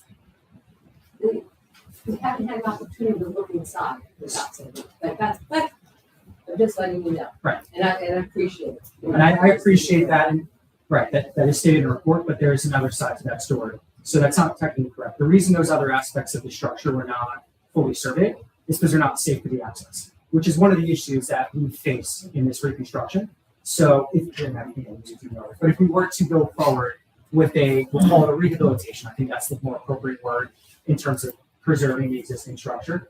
We would face the issues of our engineers even accessing those areas for the rebuild because it is not safe for human occupancy or even access. That's what's noted. You can't even access the first floor because it might cave in on itself. The photos we submitted, they do provide, a clear depiction of that, and that's why we really want to provide these photos, and they're in the reports as well, where it can show the joists half eaten away by termites, the roof is caving in.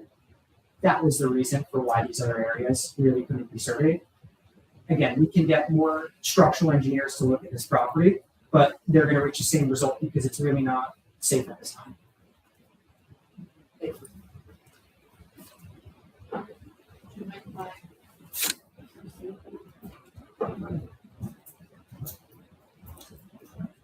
I want to start, first of all, by telling you how well it's been a pleasure to get to know you. Thank you very much for the invitation to stay at home.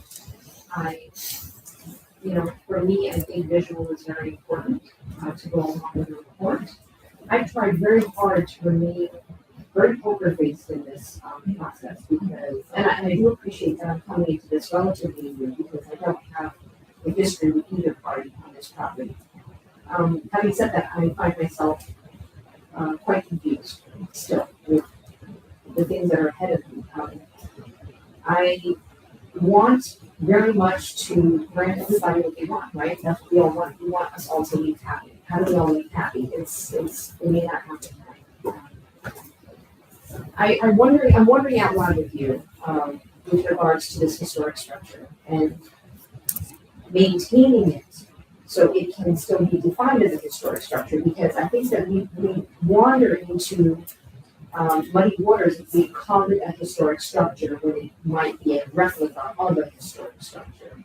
And I think that members probably that historic preservation committee might agree with me that if you have demolished the structure and then reconstructed it, it is a replica, but it is not a historic structure. There is value, I think, in maybe exploring how we can keep it as a historic structure, because it becomes a novel item. I did a little bit of research, sort of looking at the various farm properties in town and the structures that are on the properties. If we were able to maintain this house in a manner that would provide living quarters that would be healthy for you, obviously, it becomes a feature that you add to your farm. And I've watched your farm grow this year. It was just a farm stand, and then it became a corn maze, and then it became almost like a destination for many residents in town to stop by to pick up their flowers and their produce. It would be another feature on your farm. And I don't know, I'm speaking and I'm not quite sure what the legal permitted uses on this farm would be, but could they then do? No, you want to, I'm sorry, I didn't interrupt you. I was going to say there is a restriction on structures that can be built. So. No, not structures that can be built. You have the structure, then you have the house that's there. And what I'm saying is, if you work to restore rather than demolish and build a replica, you can actually promote it as a historic structure. It becomes, I think it can become a very attractive feature of your farm. Almost a business venture.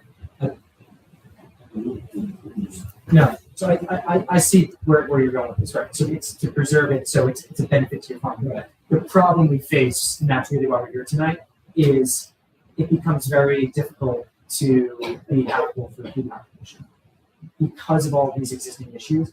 And that restoration effort, that's really why we got these structural engineering reports. It makes it, again, these exceptional circumstances where it is not reasonable practical. It is so severe. And I do have, now, I brought 10 copies of them, just with a few photos that we did submit. I did not want to bring them out today just because I don't want to make it seem like I'm introducing new exhibits. They're just 3 selected photos from the photos that we published on the website, just so if the public or any members of the community want to get an idea of what we're dealing with. I mean, certainly the community members will see. We'll see. Okay. So you don't need to say anything here. Okay, I got you. Let's see what you've said, and they've also seen it. Okay, yeah, and that's right. No, and we certainly have seen it in person, and it's not a very pretty sight. It's a very difficult space to be involved in, I understand.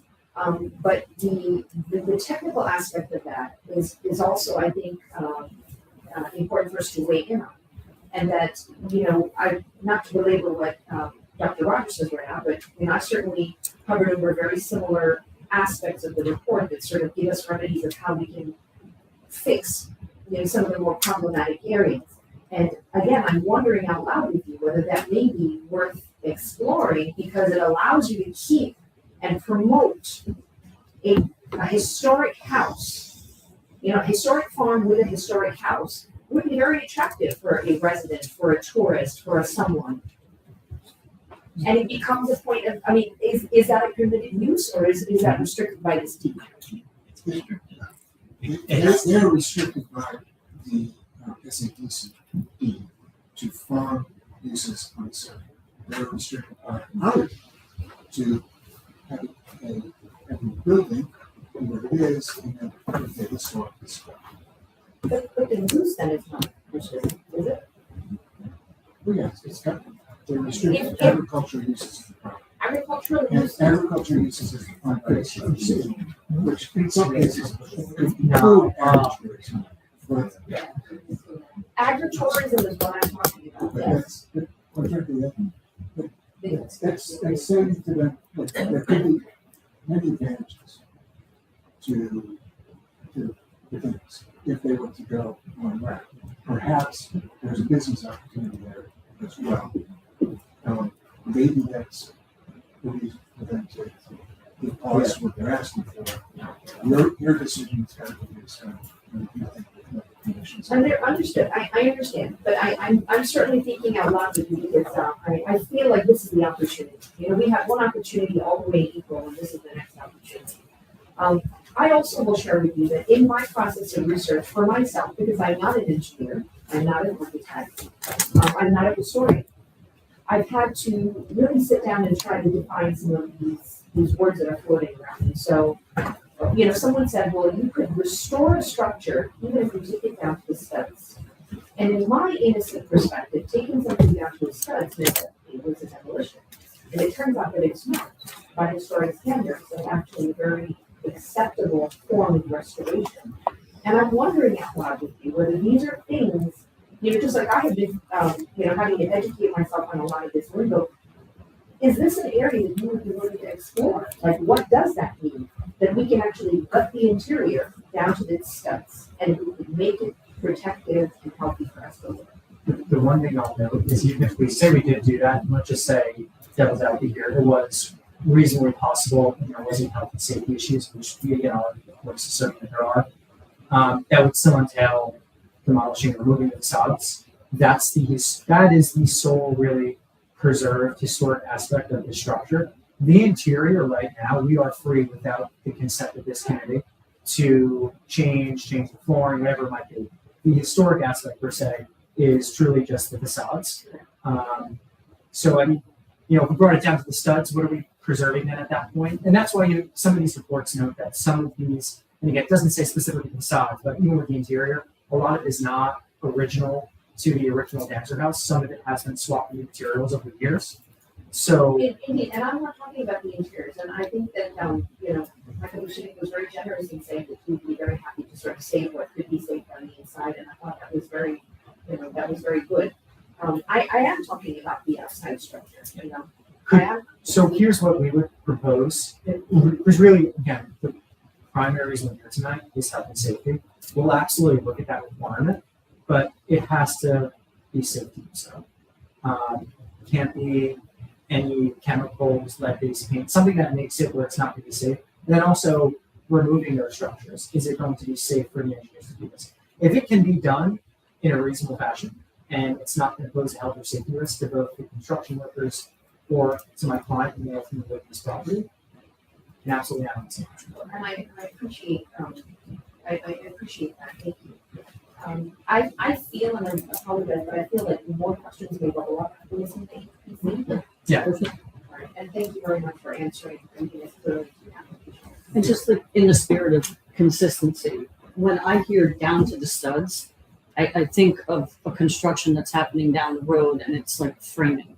A foundation has been laid and I'm looking at framing and there's nothing else left of the house. Is that the proper visual description of down to the studs?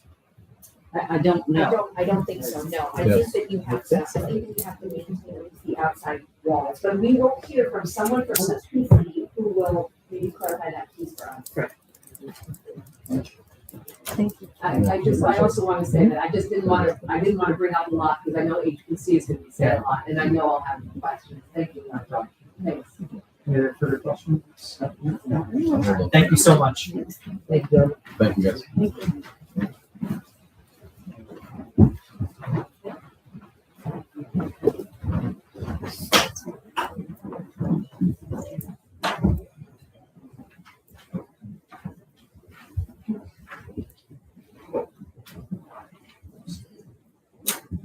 Good evening. Can you hear me okay? It's for the recording. You need to speak up. For the viewers at home. Yeah, it's for the YouTube, not for the people in the room. Yes. So good evening. I'm Jennifer Stepmeyer. I'm the chair of HPC. And I'm Guy Geyer, and I'm a member of HPC. So I appreciate the opportunity to speak tonight. These remarks reflect careful work, research, and deliberation by the commission. They worked very hard on this. And I'll begin by just sharing that, in April, during our initial working session, we had a very clear position, which we stand with. We still continue to have the same position, which is that based on the information we've been provided, there's not enough evidence to justify demolition of this property.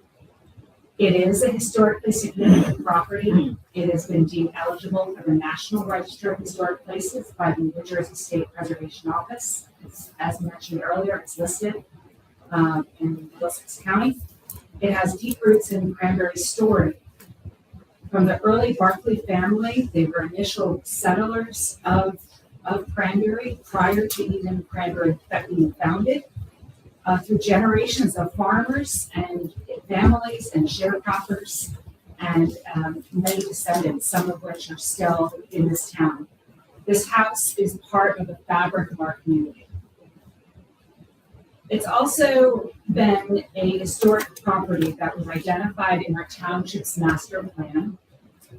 Cranbury, in the master plan reexamination, also talked about the importance of restoring farm and agricultural properties and maintaining our rural character.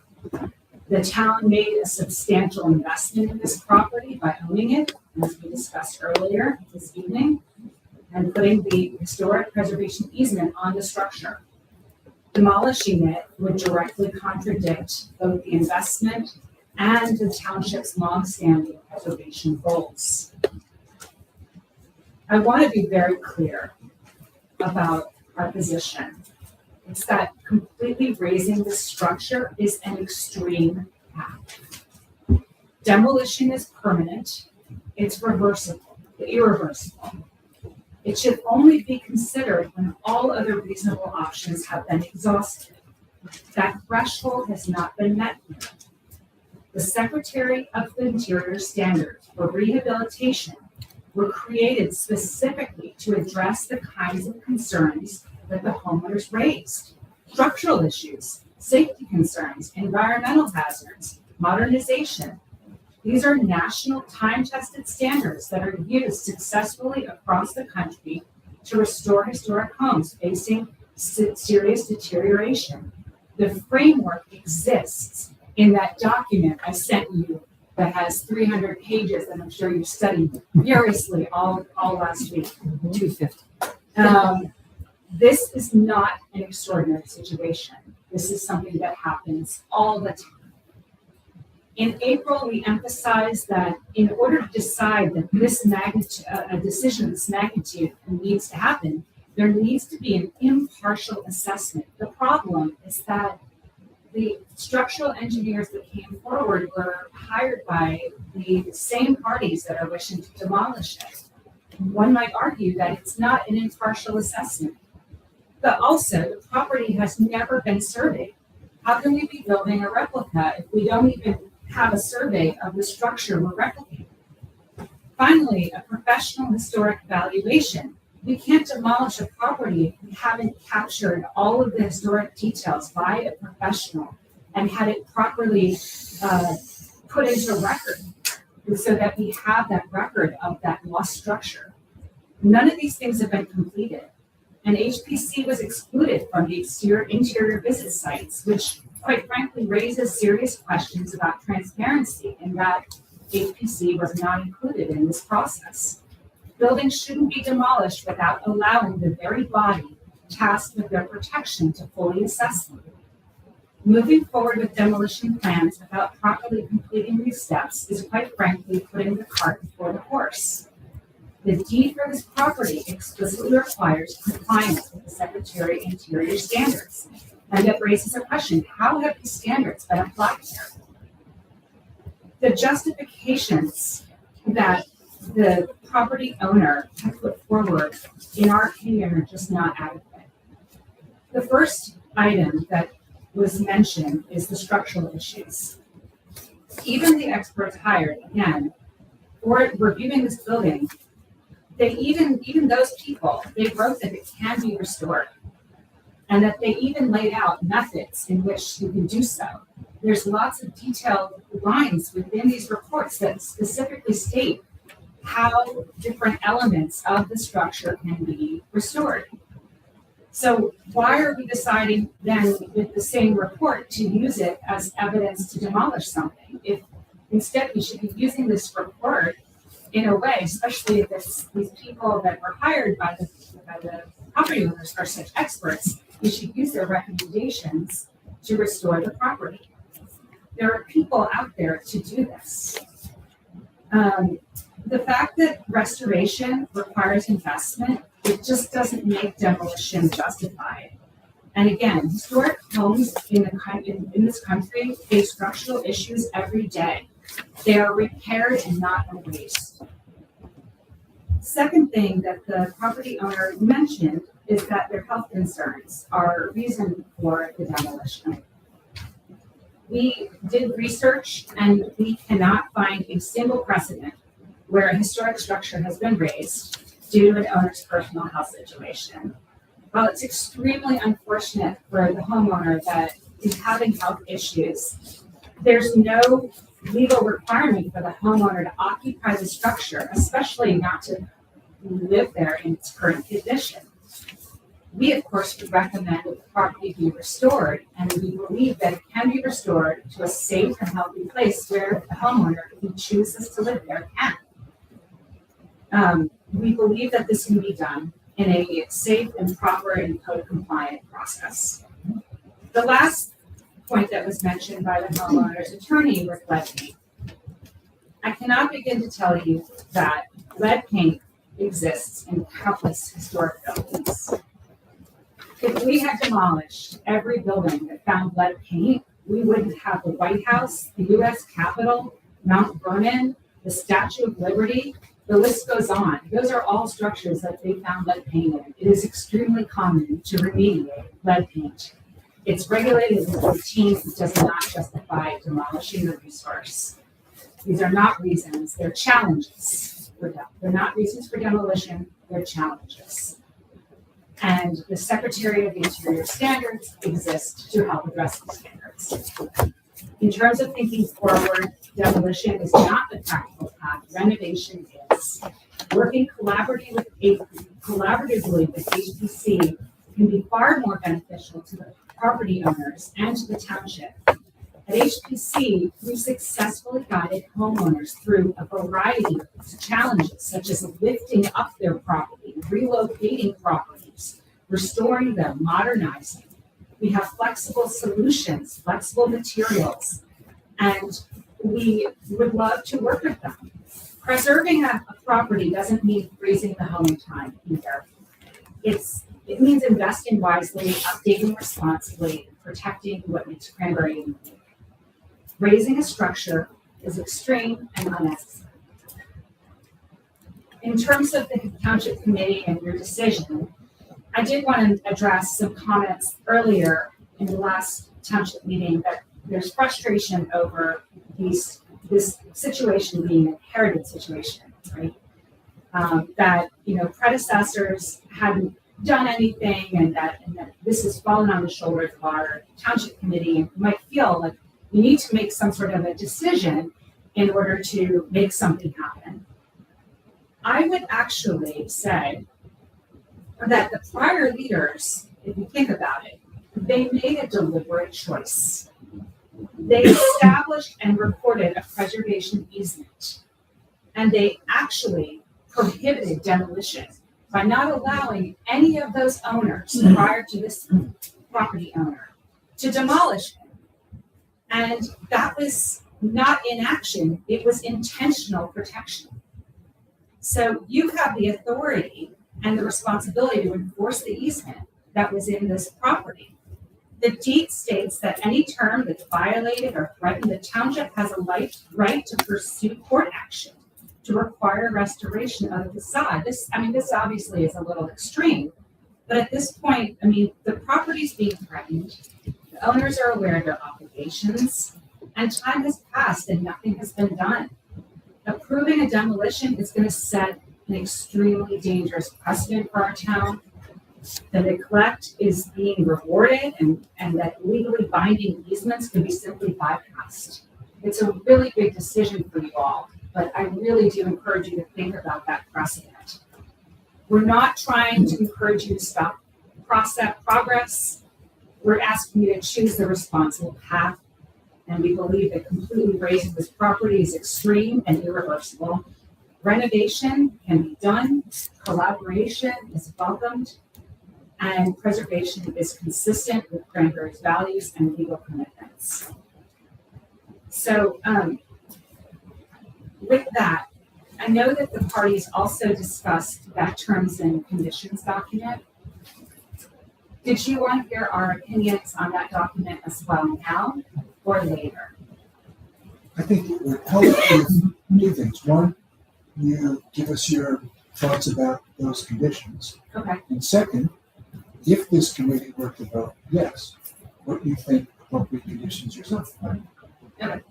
So I have some handouts for you guys with regards to that. Let's make sure that clinics get that as well. Oh, sure. I have lots. Here, let me take one.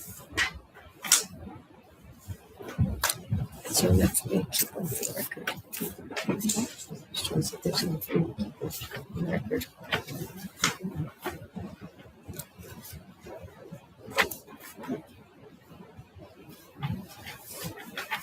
You get the copy back.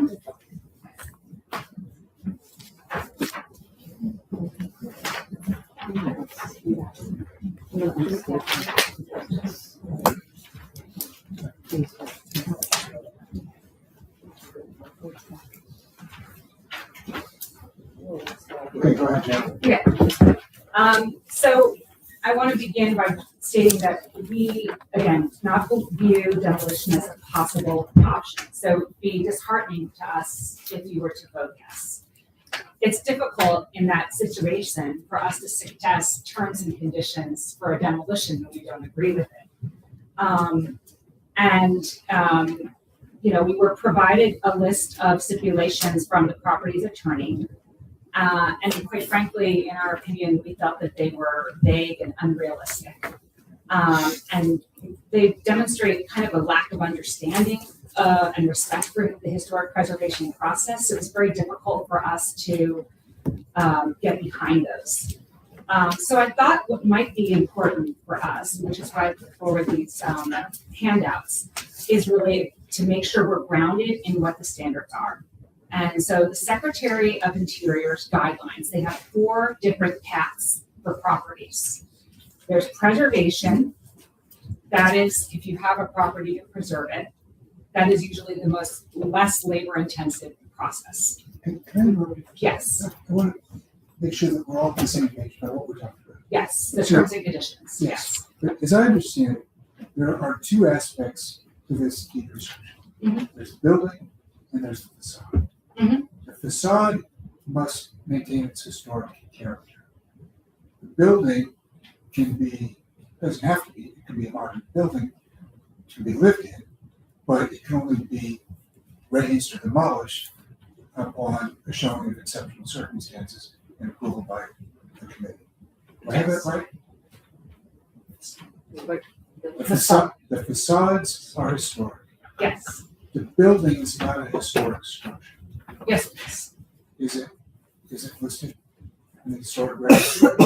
It is listed with New Jersey's register, yes. Okay, so, but it's only the facades, according to the restriction, that is required to meet the Secretary of Interior standards if there's going to be any rehabilitation, right? Paragraph C refers to the facades. Yeah, but it's very difficult to, how do you preserve a facade if you're raising the entire building? Well, I think that's what we're trying to do, right? Yeah, exactly. That's the whole point. So, Just to go back to that, I just want to clarify. On the document for New Jersey, in its listing there, the farm is listed. Correct. The building, the house is not listed. It's the farm that's listed. I'm not trying to be technical, but that's what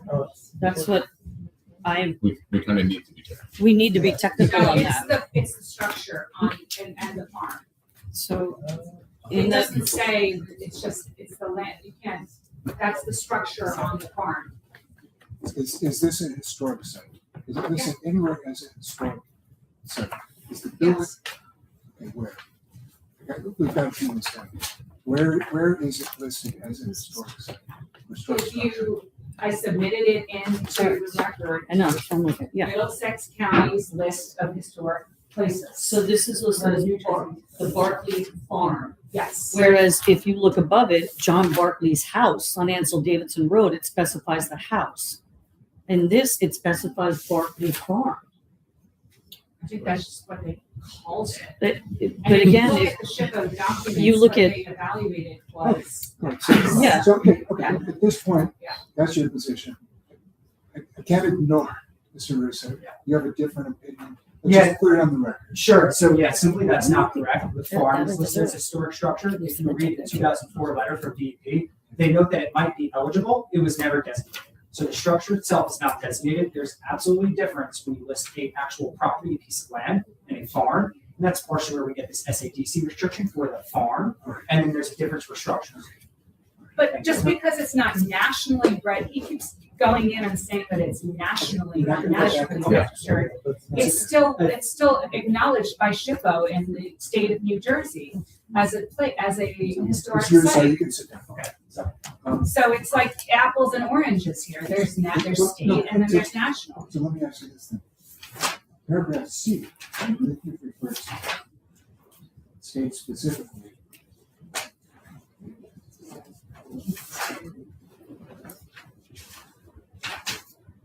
Says all preservation, restoration, rehabilitation, non-cyclical maintenance, and other work of any nature that affect the historic, aesthetic, and architectural character of the facades shall be done in compliance with current federal and state statutes. Is it your position that that should actually refer to the entire building and not just the facades? I mean, I think if they wanted to take off the facade, are you saying that where you're going with this is they take off the facades and demolish the guts of the building and then put the facades back on again? Is that what you're? Because I mean, it's difficult for me to envision that happening. I think that would be way more complicated for someone. The interior of the building? Yeah, if the interior of the building. You need the interior to hold up the facade. Okay. I think that's what it comes down to. So I think where there may be confusion is. Yeah. They say they will reconstruct the facades in a historic manner. But they want the interior of the building to be a modern building, regardless of what's there now. does that satisfy your concerns? In a way, I think the problem is though, they're still wanting to demolish the entire structure. And we agree that it's perfectly fine for them to, as Lisa, was mentioning, go to the studs. They want to go to the studs and demolish the interior components of the property. I mean, they have a right to do that according to that deed restriction. I guess it's just it's not the facade. They want to get rid of things that are not the facade, but it's going to be difficult for them to keep the facade if they get rid of the guts of the house entirely and the foundation and stuff like that, especially since the foundation is part of the facade. So if they got rid of the replaced the electrical, replaced everything inside. Yeah. And took off whatever the walls are made, like the plaster and the sheeting, that's okay. Yeah. To expose the interior structure. We said that back in April. Is that what you're asking? Is that they keep asking part of the building? Maybe the whole thing. No. Yeah. What I'm saying is, there's the building and there's the facade. And I think, to me, quite clearly, the facades must be kept in a historic manner. And that's the whole point. Yes. Yeah. They say they want a livable building.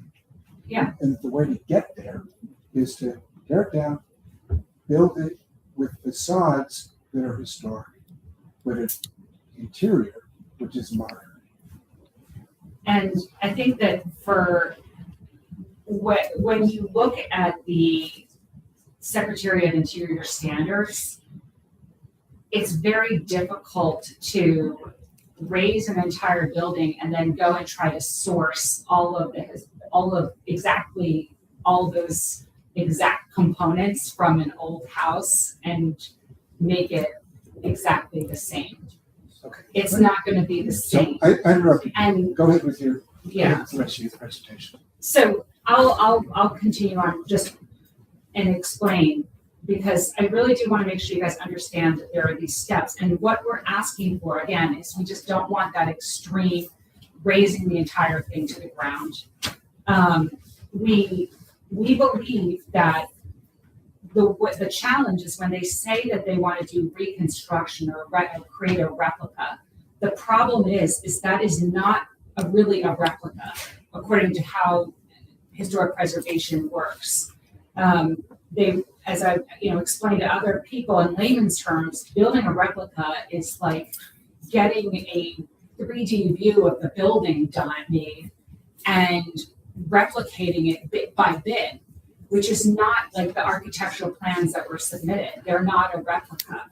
And so it's very difficult for us to look at the terms and conditions that were set forward because they haven't even surveyed the house that they're replicating. Again, I think that's a huge miss. If they were to do, we believe they could just, there are plenty of people out there who can help restore this house. In the handouts I provided to you, I just did a simple Google search. There are so many structural engineer and contractors that are experts in fixing problems with historic houses with structural problems. You talk to anyone on our main street and they work with them because old houses have structural problems at some point in time. I'm pretty sure that if you were to ask them though, would they have rather have raised their house? Most would say no, because the materials that are in old houses are very, very strong and very unique. The same thing goes for the lead paint. There are lots of lead paint contractors out there. And so again, I think following the restoration standards of the Secretary of Interior would be the best thing for the property owner. Because also, just jumping forward, they're not, if you look at the last page of the handout, they're not going to have to go through the State Historic Preservation Office and get an approval. They're not going to have to go back to the State Agricultural Board and get an approval. They'll just need to put an application through an HBC and basically retain the components. They can gut whatever they want in the middle of the house and make it modern on the inside if they would like. You know, we would of course recommend that they maybe recycle those unique antique moldings and fireplaces and all that stuff. But, you know, we believe that this property can still be saved. And, you know, and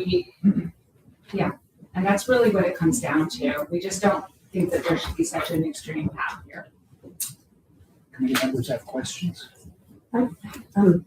My questions are not meant to be antagonistic. They're meant to help clarify how we make decisions. And that's why I'm concerned about terms that we're using. And I want to make sure when we're describing down to the studs that the visual I have in my head is appropriate. So just a technical question on when the deed was put into place. That deed was put in to protect the facade as it existed at the time that the deed went in. Am I interpreting that correctly? That's how I'm interpreting. I just want to make sure that that's the right way to do it. And again, this is not meant to be disrespectful because I want you to I'm trying to get in my own mind too and express how I'm thinking about things. Yeah. The roof is part of the facade, right? Yeah. That's not the original roof, obviously, from 1860. The siding is not the same material, or Lord knows what's under that. Yeah. Because there's 17,000 layers of wallpaper in the house. I can only imagine there's probably 4 layers of that facade. But what we have to look at is the facade that we're looking at, not what's underneath that facade, right? Am I right? Yeah. And then the windows, which there's a variety of windows that are on the house now. They're not all the same. Mm-hmm. That's part of the facade. So do we have to reuse the same 3 different types of windows? Like, I don't know. Do you know what I'm saying? Like, how do we accurately evaluate the validity of the facade that we're looking at when it's not original to the property? It's not the historic nature of it. I would argue that those elements, those ornamental elements that go around the top, yeah, certainly the pitch of the roof style maybe, right? Yeah. But not the material and not the facade that I'm looking at. So that if you're replicating it, we're being asked that you have to replicate that. Yeah, that's not the case though. That's not how it works in historic preservation. So they put the historic preservation. But is that how it works in the deed? So the deed's set up because with the intent of basically keeping the house consistent with what they call the restoration period, which is the time of the home being constructed, which is like the late 1800s. And so even though there might be modern windows from various periods in it, the intent of having a historic preservation deed is for any updates done to the house or any changes to try to stay closer to the look from the restoration period of the 1860s. So what would normally happen is a homeowner would come to us, and we've had this happen a lot. We've had people come to us where they found 3 different forms of siding, and they say, we don't know what to do. We have all these sidings. And so what we usually do is we ask them to take the siding off and inspect the original cedar clapboard that's on the side. If it's not been damaged or it's not repairable, then they usually replace it with a material that we have in our design guidelines. But that's a home that's located in the historic district. Yeah. What I'm asking for is what we're supposed to be responsible for a yes or no up here, is how we're supposed to evaluate the language within the deed restriction as it applies to the facade of the home. And what I'm struggling with is, like, which facade am I looking at? I'm not looking at a. Can I ask a question quickly? Hold. Any historic structure, when you're looking at, has multiple layers of history that's been applied to it, taken away, put back, and you have to define what the period is that you're going to restore the structure to. That requires a survey. It requires research to be done, none of which has been done, to determine what the most appropriate restoration period is for that structure. So that would be the number one thing to do. And to determine what are the appropriate renovation features to incorporate into that historic preservation. I have a two-part question. One, if we made that survey part of the terms and conditions, A, would that be acceptable to the HPC? And B, do you think if there was that survey and we found the appropriate period that we're looking to replicate and the homeowner is willing to build that replication, would that or what's there today be closer to historic? It would be better. I would think so. I mean, Yeah. number one, it's going There's my answer. I'm done. accurate Yeah. to whatever period And then we Right. find it to So, be. I'm done. Then a total tear down leave it, because Right. I would submit, and I don't want to just your say, I would submit that if we were to agree to a term and condition that required a historic replica, quote unquote, we would need to determine that what that should be a replica of anyway. And so that survey would need to be done to determine what that is. I completely agree with that. I'd argue that the drawings I've seen are probably better looking than what's out there today. However, but agree. And that's why I think if we had the survey as part of the terms and conditions, and we can all agree that we're trying to replicate a particular period, and the homeowner would agree to whatever those particular nuances are, it answers our question. The only other thing that I would say is that there's language in these terms and conditions that is just so vague. It would have to come out, and it says that they would use materials that are consistent with historic character. I have absolutely no idea what that means. But we're going to work on the terms and conditions in a separate session. but I'm This just is saying not to figure out the terms and conditions. And the homeowner has already. You're asking us about what Yeah, we agree in terms of terms and conditions, and what I'm saying is No. you can't say consistent with historic character. It should be that they submit an application into HPC. That would be part of the process Is for sure. part of the survey, along with the survey, and also when you do a replica, you can't just. It's not always all new. The Secretary of Interior always says you still need to use anything that is not too bad. So like, let's say there are shutters on this house that are still wood, that still operate and still work. If you build a replica, you have to still use those shutters. So you have to look at anything on the facade that's still salvageable and still use that, which is why one might argue that's a lot of work. Because not only are you going and building a new house up and you're having to make it so detailed that it's replicating the same facade, but you also have to look at the old house and take all the pieces off and inspect every single piece on the facade and put it and fix it and put it back into the new design. But that's not what you said. That's not what we just sort of said, right? And I think it sounds like there may be a difference of opinion at that table, but I think my point is the goal here is to get to a spot where we're all working collaboratively together, right? Because I don't think what exists there today is beneficial to the community in any way, shape, or form. It needs attention. It needs love. It has a homeowner that's willing to give it love. It's a question of how we're getting to that end. And the survey is the first step. And the terms and conditions that you're reading there were, I don't want to speak for the property owner or the attorney, are ideas of terms and conditions. And Lisa even said when we started that we're not here to define those terms and conditions. We're here to align on the fact that if we do get to a point where we allow the removal of the deed restriction, that the next step would be identifying terms and conditions, some of which are going to be the survey, whether we're keeping 2 of the 16 shutters or 1 of the 16 shutters, like certain there may be no shutters. It's a bad example, but getting into those details would be a separate discussion. And that, I would also just like to say that I believe a lot of the kind of rationale, if you will, for demolishing the building are based on structural issues that, at least in my mind, has not been clearly shown to be uncorrectable. So,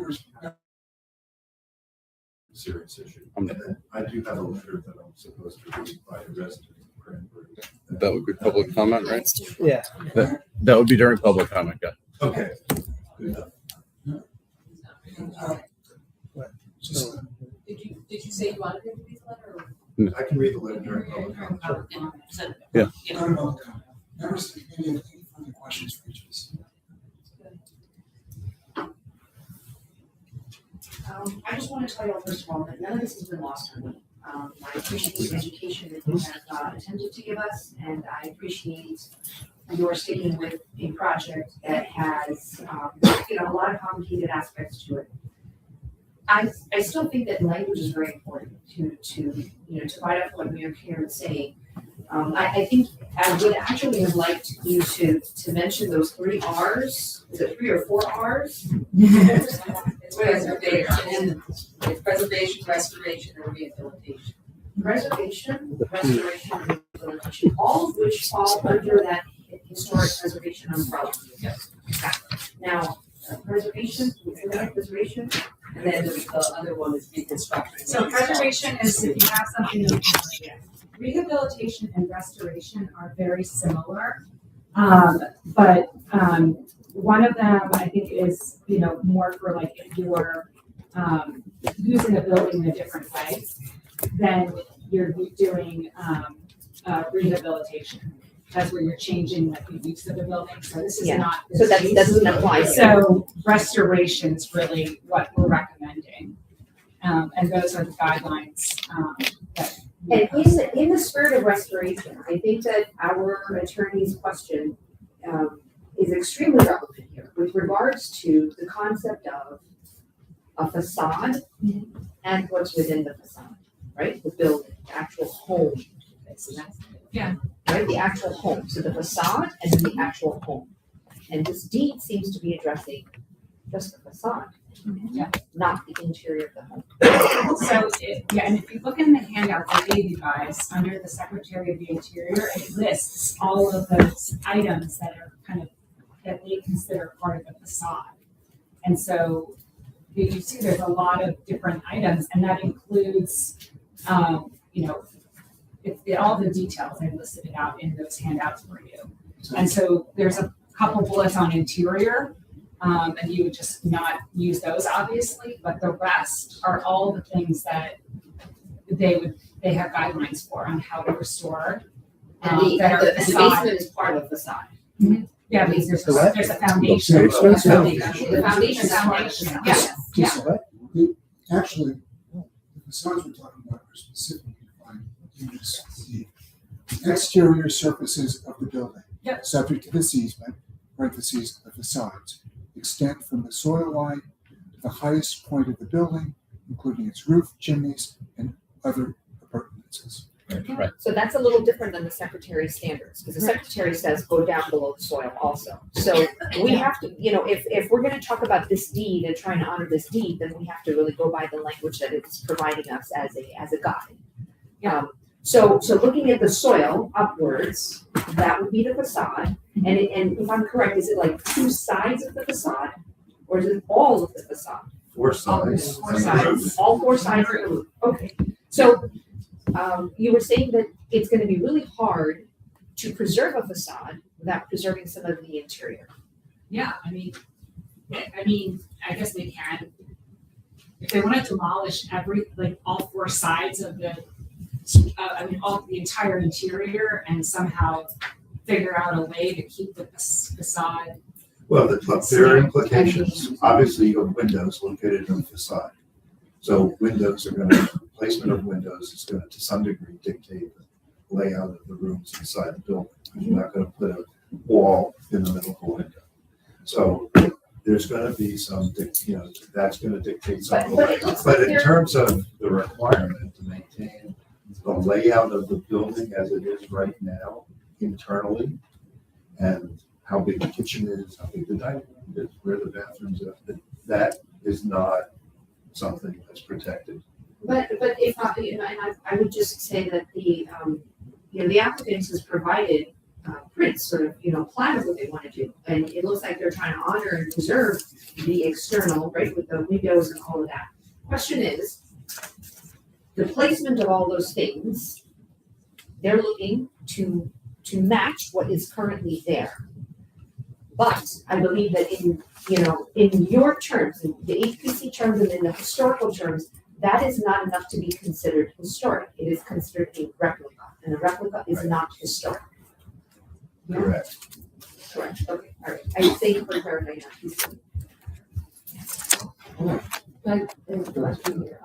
So this is caught up in the standards of a scientist, and I like guidelines, and things like that. But I really appreciate your view, and I'm trying to listen to both sides here. And as I said, we had two opposing views, and we want, and I know you guys want, just like Mike wants, a safe and healthy home. How do we get there? Mm-hmm. We hear your side, we hear the other side. But the thing, so as we've heard, we're not experts in this, but you have led us to a place where there are the standards. They really, what I was so surprised at when I talked to homeowners that have historic homes, I'm just really amazed at how much you can do to a historic home. I thought, oh my gosh, you have this particular wood that's only found in 1860. You have to replace that particular wood. You don't have to do that. And so that's kind of what made me feel a little bit better about the whole idea of, a restoration. So the standards seem to provide many opportunities to remove, replace, repair, recreate the historical home. And that's the thing that kind of, puts me a little bit more at ease about the idea. I'm still listening to the reconstruction idea. I'm still listening to the restoration idea. But, and it says a feature too deteriorated to repair during the restoration period can be replaced by using the physical evidence as a mode to reproduce the feature. If we don't even have what is there, how do we replace it? So as you say, in the surveys, it's certainly very important. So, maybe we get the survey and none of this stuff can be replaced. I don't know. And we don't know this. So we would be making this decision to raise a home, and we don't even have a lot of the information. We don't know if some of this stuff can be restored, or, if we just sit here and say yes. So, I don't know. Is that possible to have in terms of conditions that we need a survey? We need to decide whether any of this can be, restored. And I don't know. I don't know whether that can be part of the terms and conditions, or we have to say we're going to demolish this, and then there are certain terms and conditions on how to rebuild. I don't understand that part. Right. And the way we have framed this is it's a two-step process. First step is, are there exceptional circumstances that warrant allowing the raising of the building in the size? Next, so that's the first question. Are there exceptional circumstances? The next question is, and this would be for a later date, under what terms and conditions are they going to be allowed to recreate the structure? However you want to define that. And there are no limits, as I see it, on the terms and conditions you can apply. You can listen to both sides. They're both giving you their ideas of what those terms and conditions ought to start to look like. But the way this ordinance is framed, it does not take effect. In other words, they don't have the right to tear down the building until you come up with those terms and conditions and adopt a resolution. So, can we find out whether we can remove, replace, repair, and recreate? It's going to be. I disagree. I disagree with HBC. To me, I read this. It's up to you to determine the terms and conditions. You are not wedded to particular terms and conditions. To the extent you think you ought to follow the Secretary of Interior guidelines for the interior, that's your decision. For the facades, that's your decision. that's a decision for them. But that, the deed says in consultation with HPC. We need So to hear what they have to say. Consultation is, you're obligated to get their input. It's your decision. But also, provision C of the deed says that any work on the facade needs to go by the Secretary See, of the Interior. Yeah, see, I disagree with there. I think it is a standard that can be followed, but to me, B preempts C. So if they make a decision that the building can be demolished, based on the standards that we've all talked about, then it is recreated or rebuilt based on the terms and conditions that the Township Committee needs advice. I think the biggest challenge, though, for our Township Committee is thinking about that. If that's how you interpret it, that if you approve B, it negates C. C can serve as guidelines for them. But I'm just saying in terms of B, if you move forward with B and it negates C, then you're essentially legally giving a carte blanche to anything getting built. No. And that sets a precedent. Okay, so no, it doesn't, it's not carte blanche. It is within the due consideration of the governing body of the township, the body that owns the deed, to determine what the considerations ought to be, what the conditions ought to be. So it's not carte blanche, it's within their discretion. You can have an outpatient consultant, you have the ability to give them your opinions, but they're not bound by those opinions. And I would say they're not bound by C either. So then I think that for our Township Committee, again, we mentioned, I mean, you just have to really think through what kind of precedent you're setting here, knowing that this structure it's not even, I mean, think about all the people in our historic district who own houses. And we all know that there are other structures in this town that are not always being maintained. We're going to have more like this. So those structures are regulated by ordinance, right? They have been through a historic preservation process.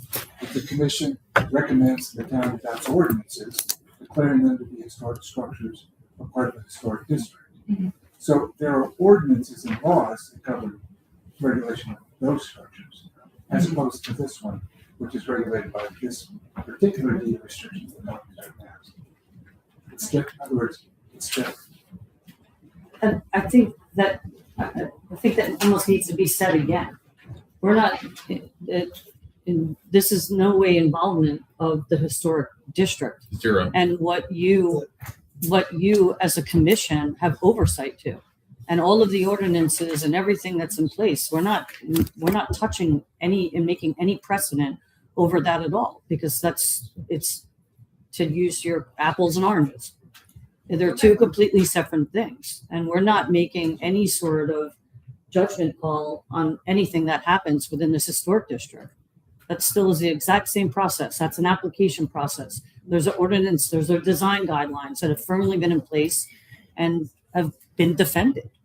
So what happens if we have people in the historic district that start not maintaining the houses, that start getting dilapidated, and then they come forward to this committee and say, What do we do now? demolish it? Yeah. What do we do now? They're in violation of an ordinance. It's the same process that you would go through now. You would issue them a violation, a code violation. That's no different than how we handle things today, or you handle things today. That there's no stripping of authority or changing how we manage that. And I think that's again, and I remember the point being made in April, and I was struggling that because I wasn't making the connection at all. This was solely on a property outside of the historic district with a deed restriction on it that we had to evaluate yes or no.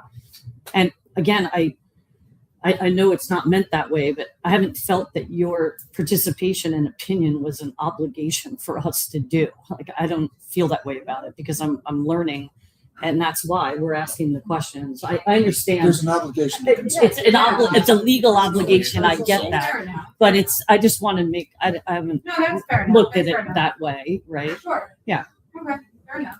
Could I ask you a question more specifically? So let's say, what would be an example that you might replace, repair, and recreate on a facade? What would be an example, like if they tear it down, would they have to, or not tear it down, like they have the building, what would be an example? If you were gonna restore that, a facade? Like, and you find that it's. I would say, windows and how they would, what kind of shape they're in, how they would be replaced, what kind of window would be used to replace those windows. Yep. Chimneys. And Guy, when you say windows, you mean style, right?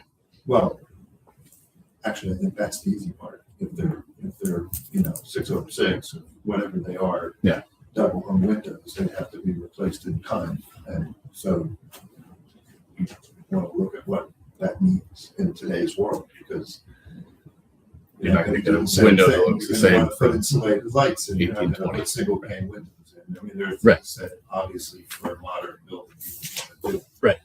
But the same thing would be true of things that are even behind the skin of it. I've been thinking of this out loud. Without a survey, you just don't know. But for instance, the actual framing of the building, what kind of framing is it? Is it balloon framing? It's probably balloon framing given its time, and it's not platform framing, which is what we would do today if we built that house. So all of a sudden, even if you demolished it and rebuilt it in kind, you're not building it in kind. You're going to frame it entirely differently. But that's not the So- facade framing. It is the facade, because See, if that's you the replace question we facade, have. you're better exposed to that. And so I'm struggling with this. I really am, because I keep going inside the walls and I want to be outside the exterior walls. wall is part of the facade. It's how you build the building. But I look at the But facade. it hangs on to a Yeah, I structure, understand that, but right? I mean, Facade for me details is are visual. different. Visual, Way facade. it's interpreted. Exterior. So, Yeah, 'cause they're yeah, getting I chatty out think we there. have to go back to the survey issue, and that you absolutely need to survey and document them, and there are reasons to do it no matter what. Yeah, either So situation. if you demolish it, you still need to document it Yeah. and have it, as part of the historical record. Totally agree. The only way to know what you really can do, and I would say even to the point of doing the survey, determining what the options are for demolition versus repair and replacement, you might find out, surprisingly, that it would be less expensive to repair and replace than to tear it down. Yeah, I think. And so I think, there needs to be a more in-depth exercise done than has been done to date before final determinations are made. I think that's been the biggest problem this entire process, is that we are being brought in here to, evaluate a property that we haven't even been into, that hasn't been surveyed. And we're working off of reports that were commissioned by the same people that want to demolish it. It's very difficult for us to provide terms and conditions and solutions when we haven't been as intimate into the process. So. Thank you very much. I think it's time to. Thank you.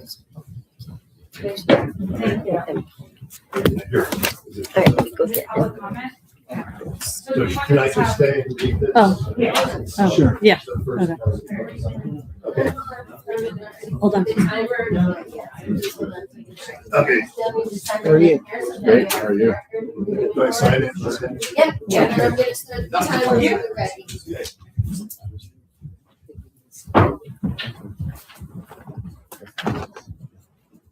he's gonna read first. So, Yep, and then- so just as a reminder, public comment is the same as our normal public comment. Public comment should be about the ordinance that we're discussing now. If it's a separate public comment, we'll have an additional public comment once we close this session. And still Robert's rules are in effect and we'll be following, and we have a 3-minute time limit. So Okay, you can well, just I'll state read yours. fast. I think it's gonna work. Okay, I'm reading a letter submitted by Wayne Whitman, who lives at 97 South Main Street. I'm Guy Geyer, 5 Application Court. I'm writing in response to the Pertinic family's proposal to demolish the former Barclay farmhouse located at 147 Plainsboro Road in Cranbury. The house I currently reside in is the former Fisher farmhouse located at 97 South Main. Although deed records let us at the time of 1849 for the age of the home, an examination conducted by one of Cranbury's leading historians, the late Don Joe Swanigan, brought that date of construction back to the late 1700s, early 1800s. My wife, Joan, who is a lifelong resident of Cranbury, and I bought the home in 1982 from the estate of her late grandmother, Margaret Fisher. We purchased the home as is, whereas we knew that we had to do some renovation, but not the extent to which we had to. We wound up taking the entire front part of the home down to studs. It was interesting seeing the different construction methods from posted beam to balloon. It was all replaced with new modern materials. In addition to the outer walls being replaced, the balance of the inside home was gutted and replaced with new materials. The only things that were saved was the identification of the home, original floorboards, old stone foundation, and a few later period fireplace mantles. My wife and I made a conscious decision to restore the home as best we could back to somewhat of the way it looked back in the day because of the family ties to the home. It was a labor of love that we took on ourselves, doing the majority of the work ourselves. Not everyone would have done it, but we did. With respect to the Pertinic's proposal to demolish the former Barclay farmhouse, I had the opportunity to tour the home in 2021. It reminded me of my home when I first walked into it. It had all the same features and same problems. In my humble opinion, as a layman in the field, it could be fixed up as it stands, but at what cost given today's construction climate versus that of the 1980s? So for me, did I save an old farmhouse from being demolished or build a new farmhouse in the same spot using old materials? That is the question facing the Pertinics and Township here. As I see it, they have two options. Option one, find a licensed contractor that would provide a realistic price to fix it up as I did with my home using new historic designated materials outside as necessary. Or option two, find a licensed contractor to provide a realistic price to recreate the same home from the outside using historic designated new materials on the same footprint, not 1 inch bigger or smaller, same orientation, using GPS mapping to locate all the boundary dimensions of the home.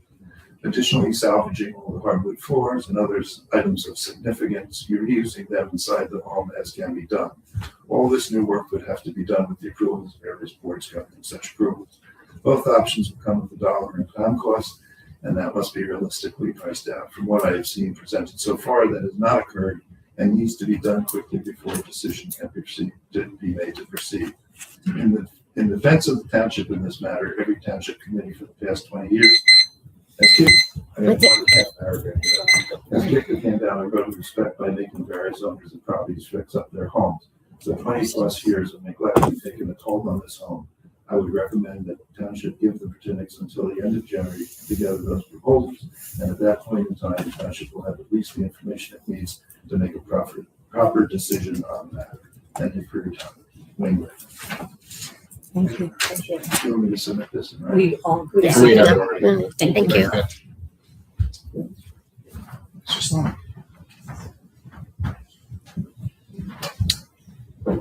There's a sign-in sheet right there for everyone to sign in first, and after you sign in, then I'll begin the timer. And I won't cut into your time, but I know you sent a letter this afternoon, and it was forwarded to the Township Committee, so they did get a chance to read your letter. Excellent, then I apologize. I won't go over everything in there. When you're ready. I'm ready. Okay, here you go. But the question that needs to be answered. Introduce yourself. I'm sorry. And tell us who you represent. It's Robert Slomich, Spadaccini Law Firm, on behalf of the Cranbury Historical Preservation Society.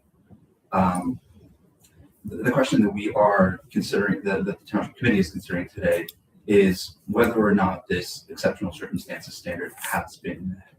And the two structural engineer reports were commissioned by the homeowner. They are written to answer the question, can this building be torn down? It doesn't answer the question of whether it can be preserved. And even in trying to establish this case of can the building be torn down, they established that the building can still be preserved, that it might be an expensive proposition, but that possibility exists. I understand Mr. Pertinic has issues with his health. the question of whether or not the lead paint can be abated, if there are any other materials, molds, asbestos, I think those were thrown around, that those could be abated and fixed without a wholesale destruction of the building and reconstruction. And as a result of that, the exceptional circumstances standard has not been met, because there has been no act that was out of the ordinary. This is only the progression of time, the deterioration of the building. And even though there are structural infirmities to the building, it does not establish an exceptional circumstance that would allow for the deed restriction to be lifted. Thank you very much. Thank you. Thank you.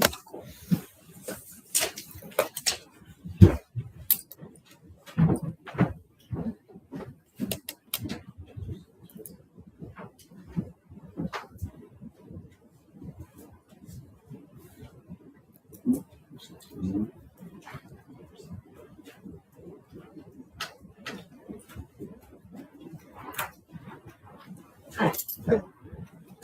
Linda Gordon, the Vice President of CHIPS, but I'm also here as the homeowner of 28 Station Road. My husband Dennis and I like to say that we are not owners but caretakers of our almost 200-year-old home on Station Road. We are the caretakers of what came before us as well as what comes ahead as the owners of this beautiful home. In the 10 years of owning our home, we have had to do not only cosmetic but structural work as well, and will need to continue maintenance as time goes on. For those who do not know, our home was moved across Route 130 to its current location in 1970, when the land was sold to the Firestone Tire Company. At the time, the home had significant structural damage from a fire spanning 3 stories, leaving a gaping hole in the roof. It contained asbestos, lead paint, and was uninhabitable. All utilities of the home were off as well. It was also not considered to be located in the historical district. Yet, at the time, the value of the home, not in monetary terms, was considered enough by the generation before me to relocate, renovate, and preserve the home and the history it held and represented. Owning a historic home is a commitment to preservation and history and community, and I hope the committee takes all of this into consideration. Thank you.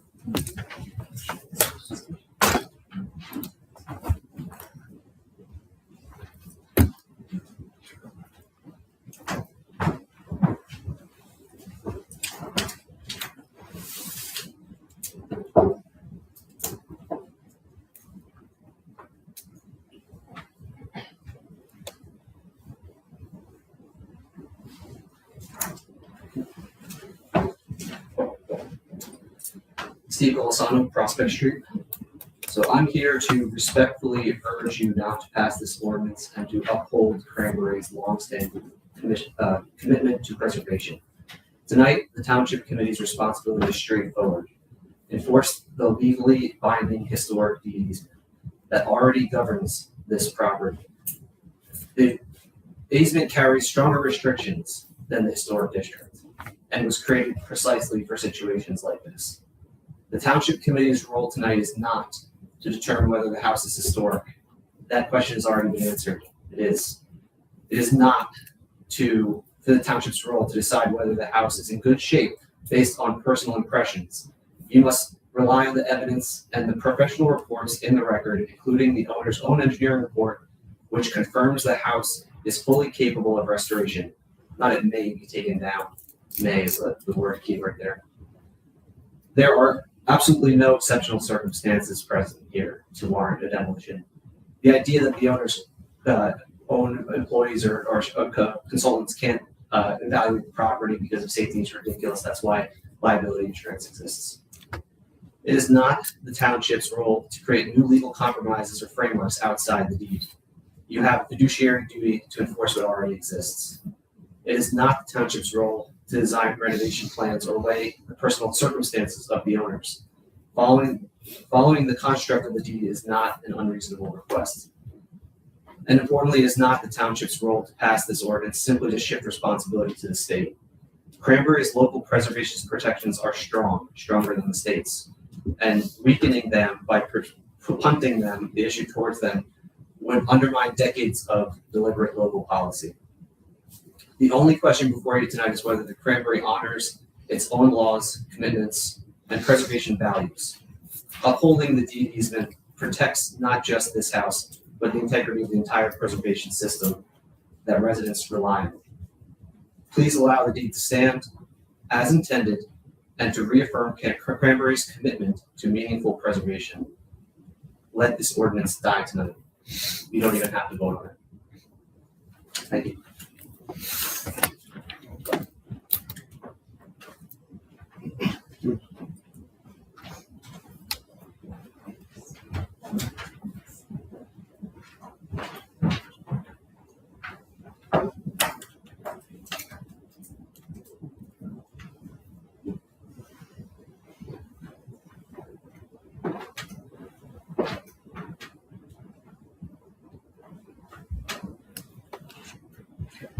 Hello, Township Committee. I had the opportunity to walk through 147 Cranbury. Sorry, could you give us your name? Oh, I'm sorry. Kevin Golisano, 15 Prospect Street. I had the opportunity to walk through 147 Plainsboro Road several times in the summer and fall of 2022 prior to the sale to the Pertinics. At that time, the buildings on site had been stabilized from any infiltration and from the neglect they had seen since the township sold the property. The condition of the house's foundation and overall structure are consistent with what you'd expect from any historic home in Cranbury. I was able to walk through the entire house, including the attic and basement, without any safety concerns. The Pertinics were fully aware when they purchased the property that the house was to be preserved and even received a reduced price at the time of the sale for that reason, and now they're just spending it on an attorney. Shortly after the sale, I noticed that the asphalt roof on the outbuildings, many times larger than the farmhouse, got replaced. So far, I've heard no good argument for why the farmhouse roof was neglected at that time. It's been 3 years. The selective maintenance on the property, along with the selective testimony we keep hearing, suggests the deed easement is not being taken seriously by the Pertinics or the Township Committee. The easement must be enforced by the Township, and the roof must be replaced to prevent further damage. Cranbury is a unique town, not just for its history and its inventory of well-preserved historic houses, but for the number of professionals who volunteer their time to protect what makes it so special. I encourage the Pertinics to work with CHPS, HPC, local historians, and other professionals who have experience with historic houses. Restoring this farmhouse is more straightforward, way more affordable, and will deliver a property with greater character and value than any replica ever will. And by the way, you could clearly see the house and details from the street. Having restored my own historic home, which was in far worse condition than this house, during COVID, and while taking care of my dying father, I know this farmhouse can absolutely be restored into a beautiful family home. I took mine down to the studs. I uncovered the facade, aluminum siding off, and I fixed the structure from within inside. I even picked the house up off the foundation. They don't have to do that. Theirs is in way better shape. I feel like you guys just don't know what you're talking about. I strongly encourage the Township Committee to deny the demolition of this historic farmhouse. The language in the deed is unambiguous. All the work has already been done to legally protect the house, so why would you undo that? All you have to do is say no to what's clearly continued demolition by neglect. Do not squander the countless volunteer hours and investment of millions of taxpayer dollars, which we're still paying for tonight with attorneys and everything, that went into protecting this irreplaceable piece of Cranbury's history. The town hall we're sitting in tonight, along with many other historic buildings, were almost demolished using similar frivolous arguments. No, sir, can't do that. We don't see time. We don't see time. Okay, thank you. Don't send it. I had time left on mine. No, We don't see time. Anybody else want to speak? Cool.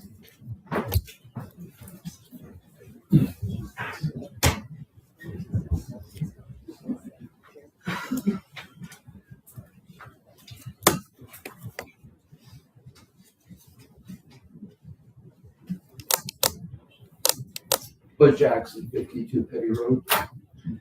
My first time in that house was in 1973. My wife grew up in the house, her father was born in the house. At that time, Barclays owned it, we all know that. And one of the problems that this poor house had was that they had a homeowner who was nowhere around. They didn't want to have anything to do with the house. They were renting the farm. The house was just a part of the farm. So my in-laws lived in the house. Now, they lived in it. Some miscellaneous things that needed to be done, they just went ahead and did it because Barclays didn't really want to be bothered. There was a big fight, I remember, but, well, not a big fight, but there were some issues about getting a new roof back then. They wouldn't do it until it started leaking. You drop a marble on the kitchen floor and watch it roll into the corner. I mean, I can't tell you how many times I was personally fixing leaks in the house, in the plumbing in the house, because it was a problem.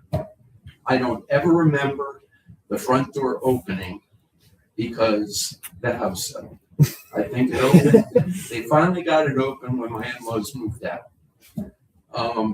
I don't think I don't ever remember the fireplaces being used or even open. It's, the facade, I can see the facade, but the basement's, it's a dirt floor. How do you, I just don't get it. Anyway. Thank you, Bud. Good luck. Thanks, Bud. Anybody else is? Yeah. Go ahead.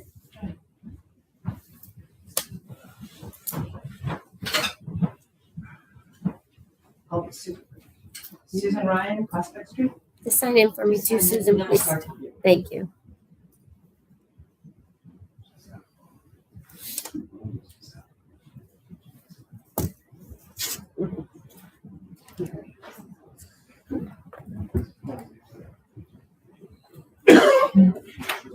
Okay, ready? Sure. Susan Ryan, Prospect Street. Member of HBC. I spoke to you back in April about the need for the condition survey, the historical survey about all the features, which I'm very happy to hear a lot about tonight. So thank you. When I was looking up the start time for tonight's meeting, I went to the Cranbury Township website and a paragraph popped up right when I opened it. So I want to read it to you as a reminder that seems very pertinent. It says, Cranbury is one of the oldest towns in New Jersey, and the preservation of Cranbury's historic character can be attributed to the concerns and efforts of its residents, past and present. That's it. Thank you. Thanks. Thank you.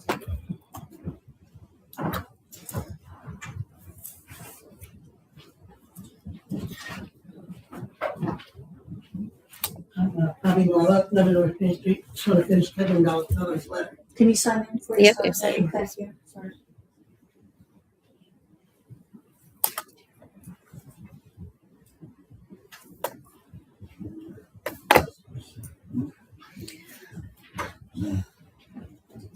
This is the rest of Kevin Dollar's letter.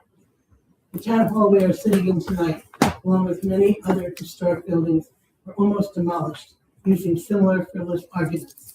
Please preserve the safeguards the previous committees and volunteers thoughtfully established. Every candidate who runs for township committee says they love Cranbury history and care about historic preservation. Now is your opportunity to prove it. The headlines write themselves. Cranbury Township Committee votes to tear down another historic house. Please do not let that be the legacy of this committee. Kevin Dollar.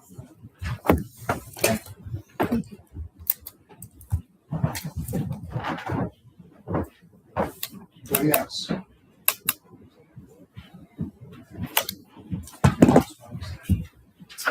Okay, seeing none, we're gonna close public session.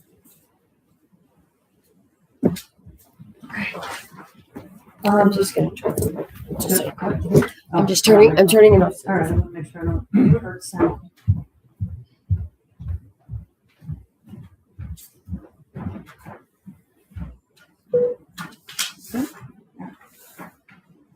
think it's appropriate for everyone on the TC to kind of summarize their thoughts and any further questions that we have. And we'll proceed. I'll start, I'll finish. It's up to you guys how you want to handle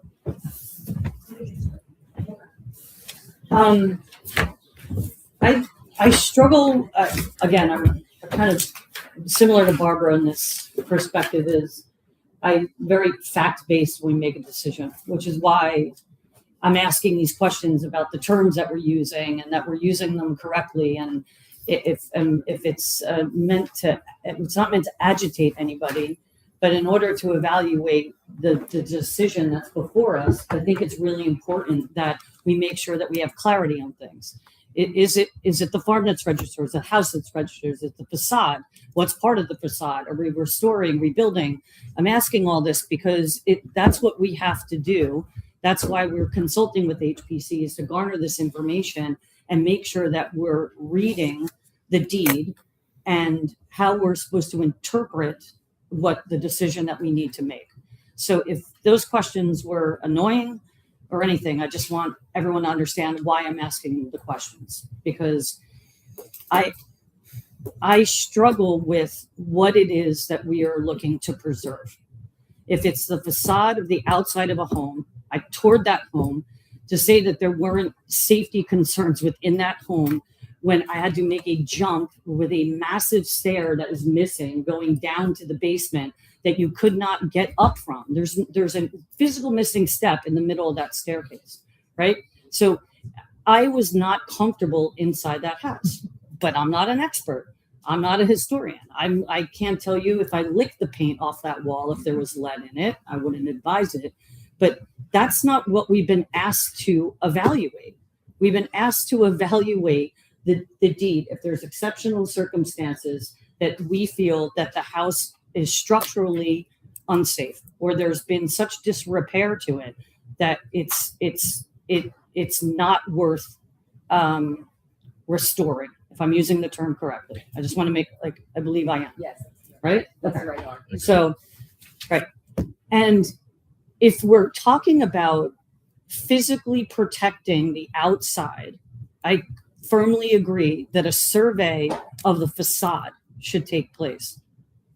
And if that survey comes back to say that there are parts of the facade, whether it's the ornamental elements, the architectural elements on the top, are still okay and they can be preserved and they can, or if they need to be recreated, all of that, if that flushes out in the survey and all we're doing is then putting that facade back on to a new structure, I don't see the harm in doing that.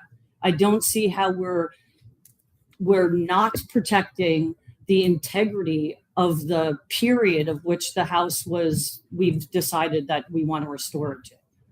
Because when I'm interpreting it as that once I step in that building, that's not what we're being asked to evaluate. That's not what we're asking anyone to consult on. We're not asking if we believe the dirt in the basement is historic or not. That's not what we're here to evaluate. And I can't get off that point of this is just the outside of a home that we want to make sure that we're preserving the intent of the architecture of the era that we decide that this house should be preserved in. That's my interpretation of what it is that we need to do here. I don't believe that, again, of course we want a safe home for somebody to live in. That goes without saying to any house in this town, regardless of what its circa is.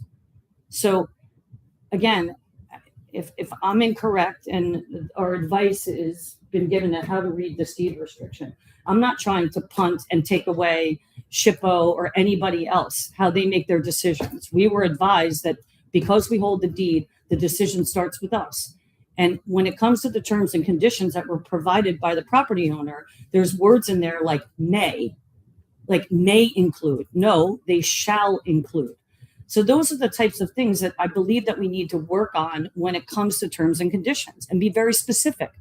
If you're going to rebuild a foundation of this house, it shouldn't be 1 millimeter bigger or smaller. And permits shouldn't be even provided if that can't be attested to. The orientation should be exactly the same. There are processes that we can put in place, and they could be punitive. If the foundation is reconstructed and it's not the way that we have specified in it, that foundation gets torn up again, and you can re-pour it. Like, there are terms and conditions that we can put in place here to make sure that the advice that we've received and the consultation that we've received from HPC and some of the concerns from our public, we can address them, and we can make sure that they're covered. And in my opinion, this is much more than previous TCs have done. The original TC that put this deed restriction in, I agree with that. We shouldn't say that they spent tireless hours doing that.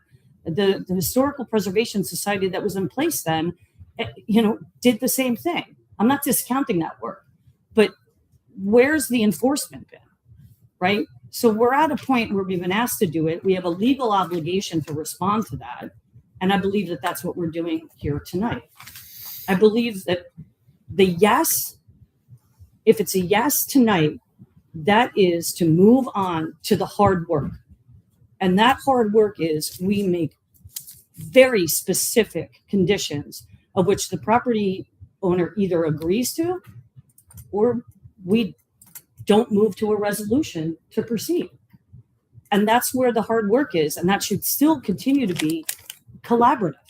And we should be looking at experts, and we should be mandating. We were asked as a follow-up, the property owner was asked as a follow-up from the April meeting to get a historic engineering report and a survey done. That was not done. So this survey needs to be part of it going forward, because without that, you're not going to be able to create legitimate terms and conditions that are going to satisfy this committee. So again, if I'm asking for those terms to be defined for us a little bit more in detail, because I didn't understand them. In my mind, I'm clearly focused on the facade of the house. I believe that's what our charge was for this. I think that's all I have. What? I can, right? So I think in spirit, American Air I agree generally. I think I'll add two bits, right? So first, I don't think I've heard much more today over the last 2 months or not since our April working session.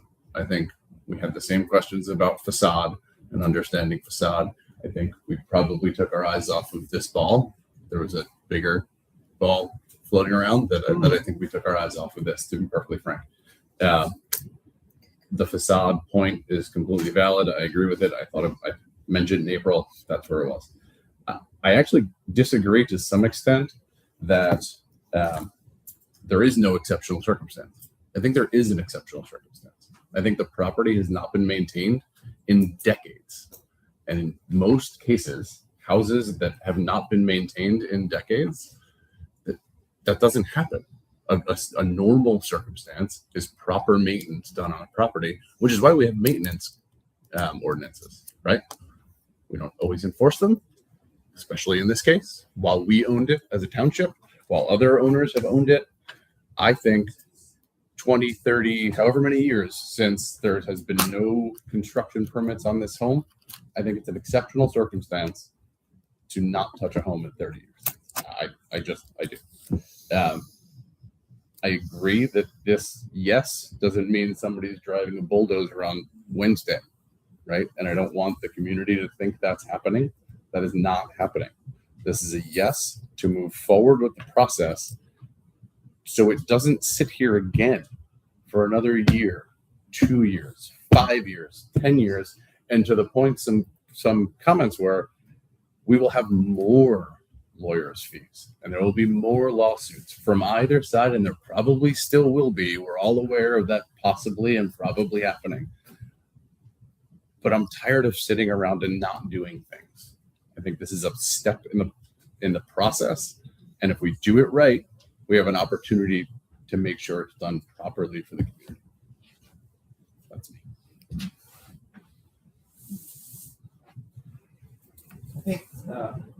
speaking as someone who owns an 1815 home, when I went and looked at the Kinnick farm or the Kinnick house, with the idea that we're looking at the facade, I think that there's a disconnect between what HPC thinks is out there and what they visualize that house should look like. Because from what I saw, there's nothing left.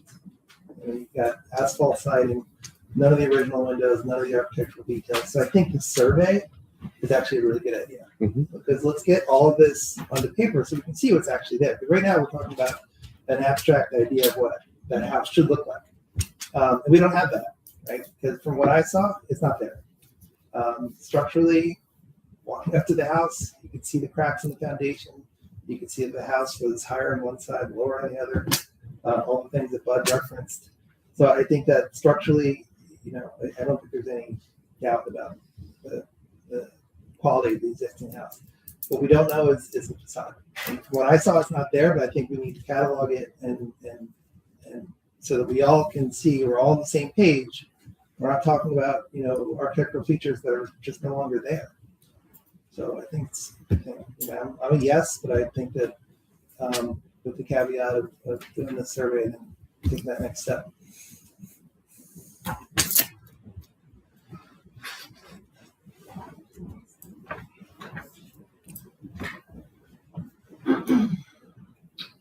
Well, this certainly is not an easy decision, and we're all neighbors, and we all want the best, I think, for Cranbury, but our ideas are different.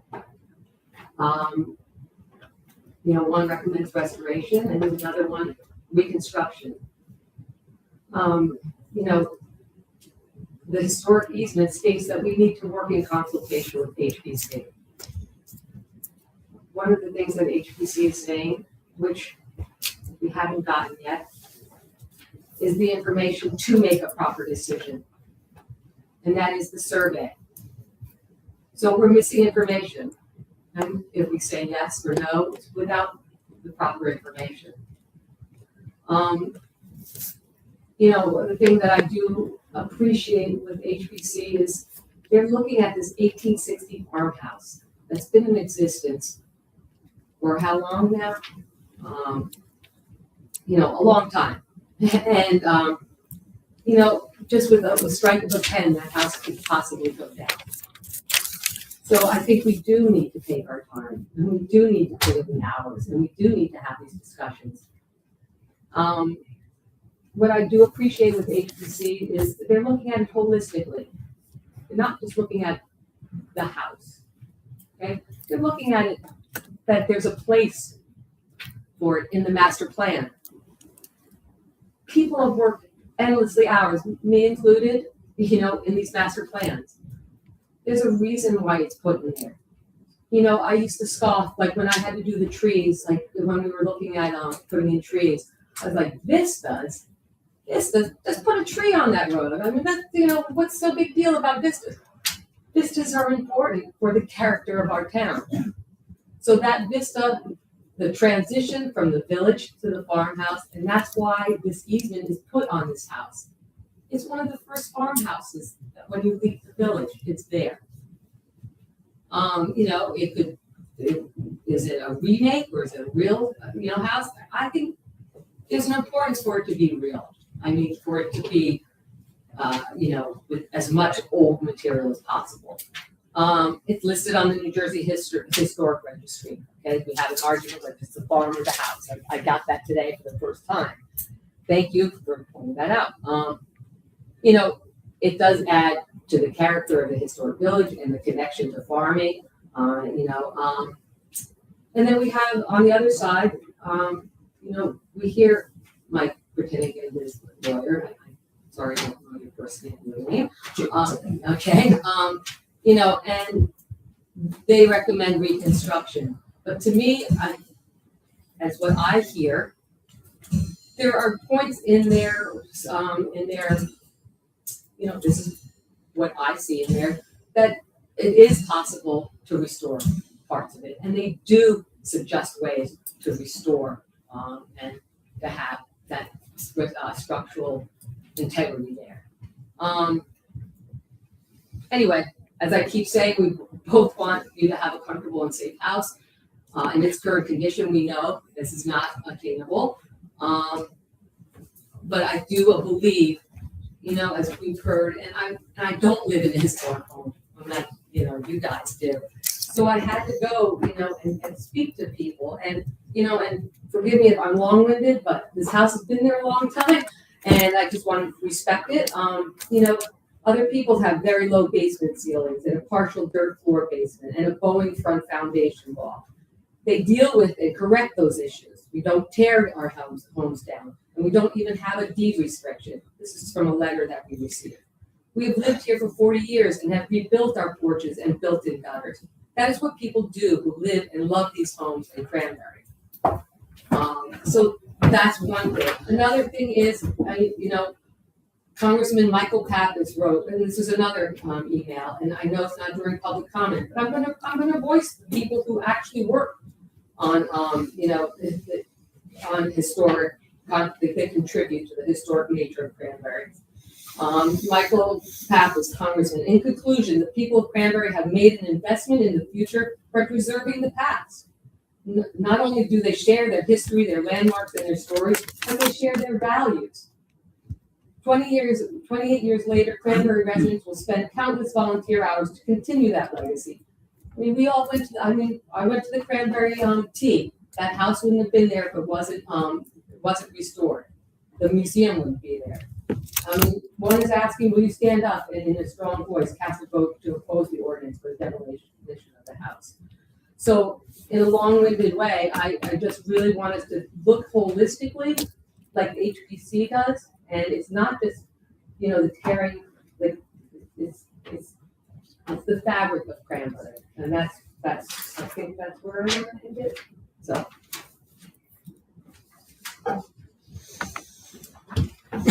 I want to thank us all for staying this long and staying awake and attention and giving the attention that it certainly deserves. I still don't have the clarity I think that I need. And when we're talking about a survey that will provide information, I feel like our process today is a little premature. I'm not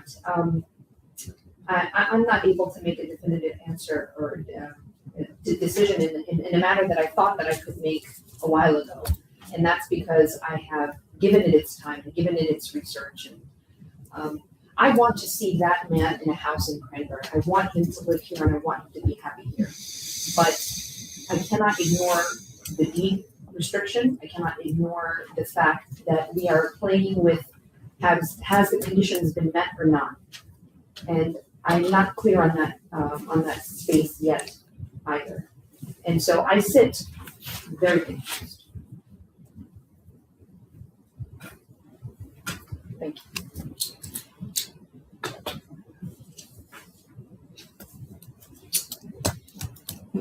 Any further comment? Nope. So before calling, go ahead, Barbara. I just do want to note, I thank the public for their public comments. And I do appreciate the strong words following the deed restriction. And I do appreciate, Alessano's coming up, and I do appreciate Linda Morgan trying to explain what, the love and care of an old home and the character and the craftsmanship that can be preserved if you preserve this 1860 farmhouse. I want to be very clear and get assurances of what a yes or a no means for us so that we understand. I'd appreciate that as well. So the way the ordinance is structured, just go to the end. You've got the whereas clauses which set the stage and give the background. And the two operative paragraphs, be it ordained, the Township Committee hereby consents to Lieutenant Land Company LLC demolishing and reconstructing the farmhouse located at the property designated Block 23 on 12.41 on the Cranbury Township Tax Map, 147 Plainsboro Road, upon such reasonable terms and conditions as the Township Committee shall hereafter deem advisable. Be it further ordained that this ordinance shall not become effective unless and until the Township Committee adopts such terms and conditions, a resolution of the Township Committee. So, and going back to the deed says that if you do find exceptional circumstances, that you can allow demolition, removal, or raising of facades of the building upon such reasonable terms and conditions as the committee would deem advisable. If you vote yes, this is the first step in the process. The second step would be to consider what are reasonable terms and conditions. At another meeting at some future date, and adopt a resolution adopting those reasonable terms and conditions. This ordinance does not allow any activity unless or until you do that. So this is step one in what is designated as a two-step process. And then just to clarify, if we vote no, we're essentially voting to go backwards, do nothing till another foreseeable date, to then go back to writing the ordinance again, having this process again.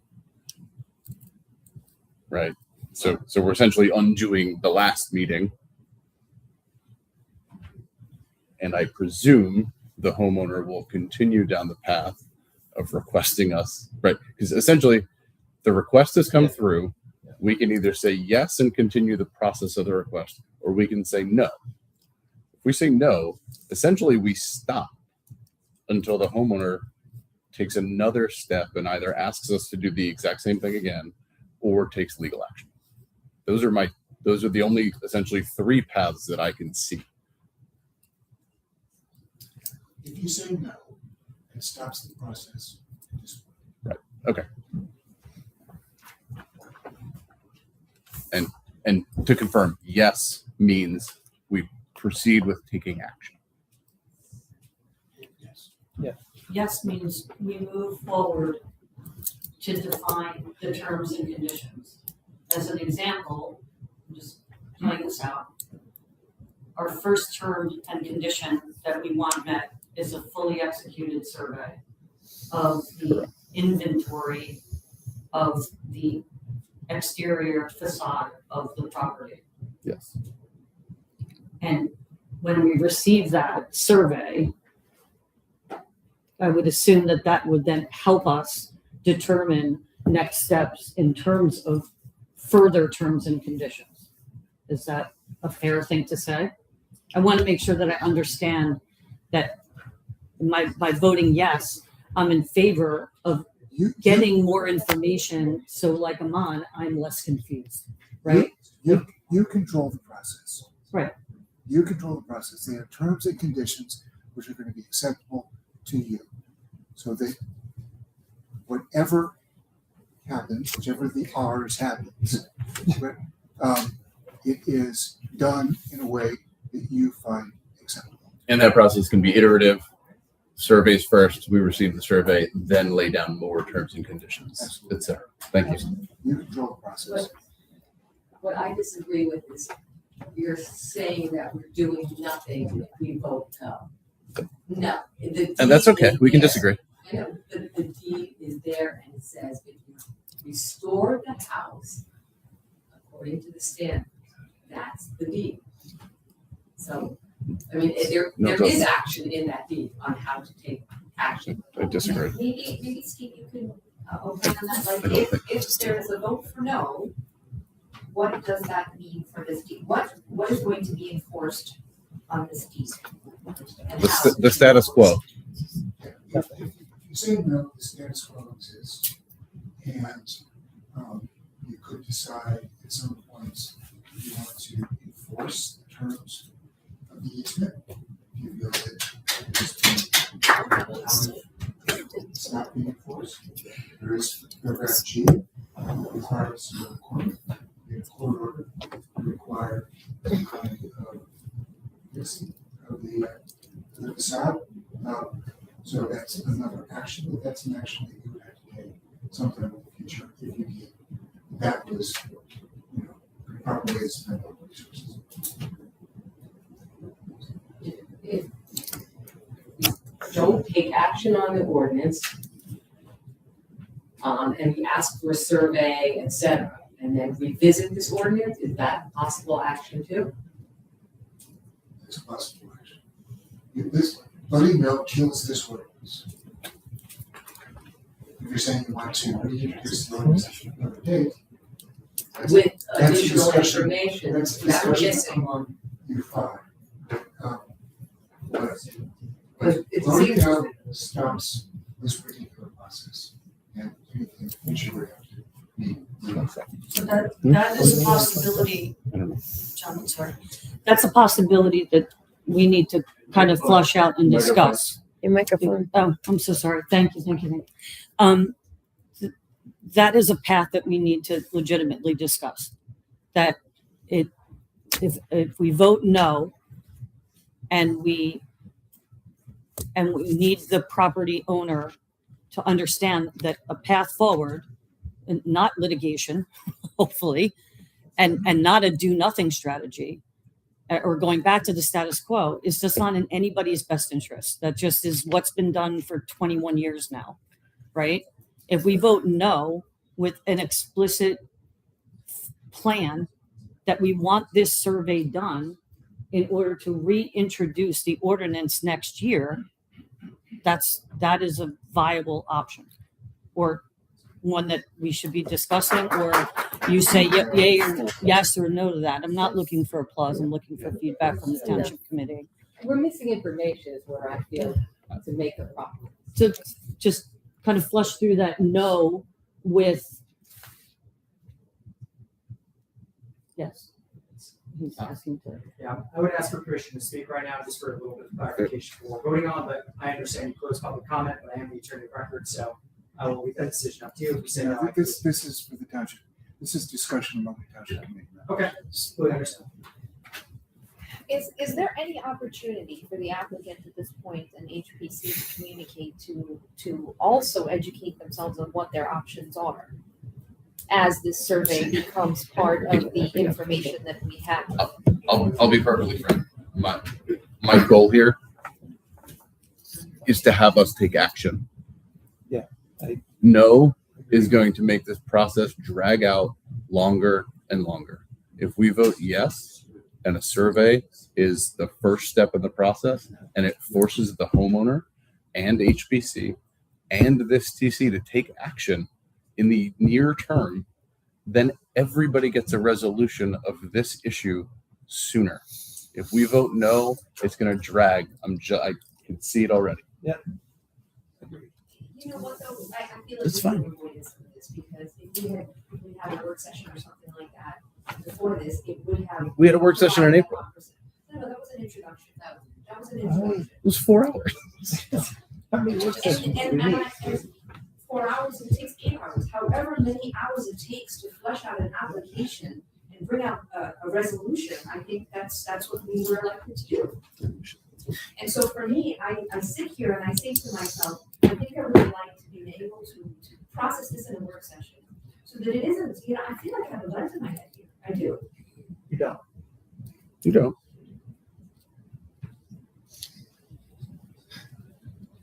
Once again, the house is how old? 160 years old. I mean, so what if it would take a couple more months potentially to get to more information that Or a might couple be more made to decades. make a proper decision for it. That's what I have.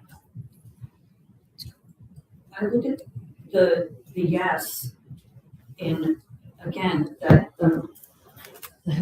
that's why I asked the initial question. The yes moves it forward. Yeah. It doesn't, if we cannot agree on terms and conditions, then you never put the ordinance through. Is that correct?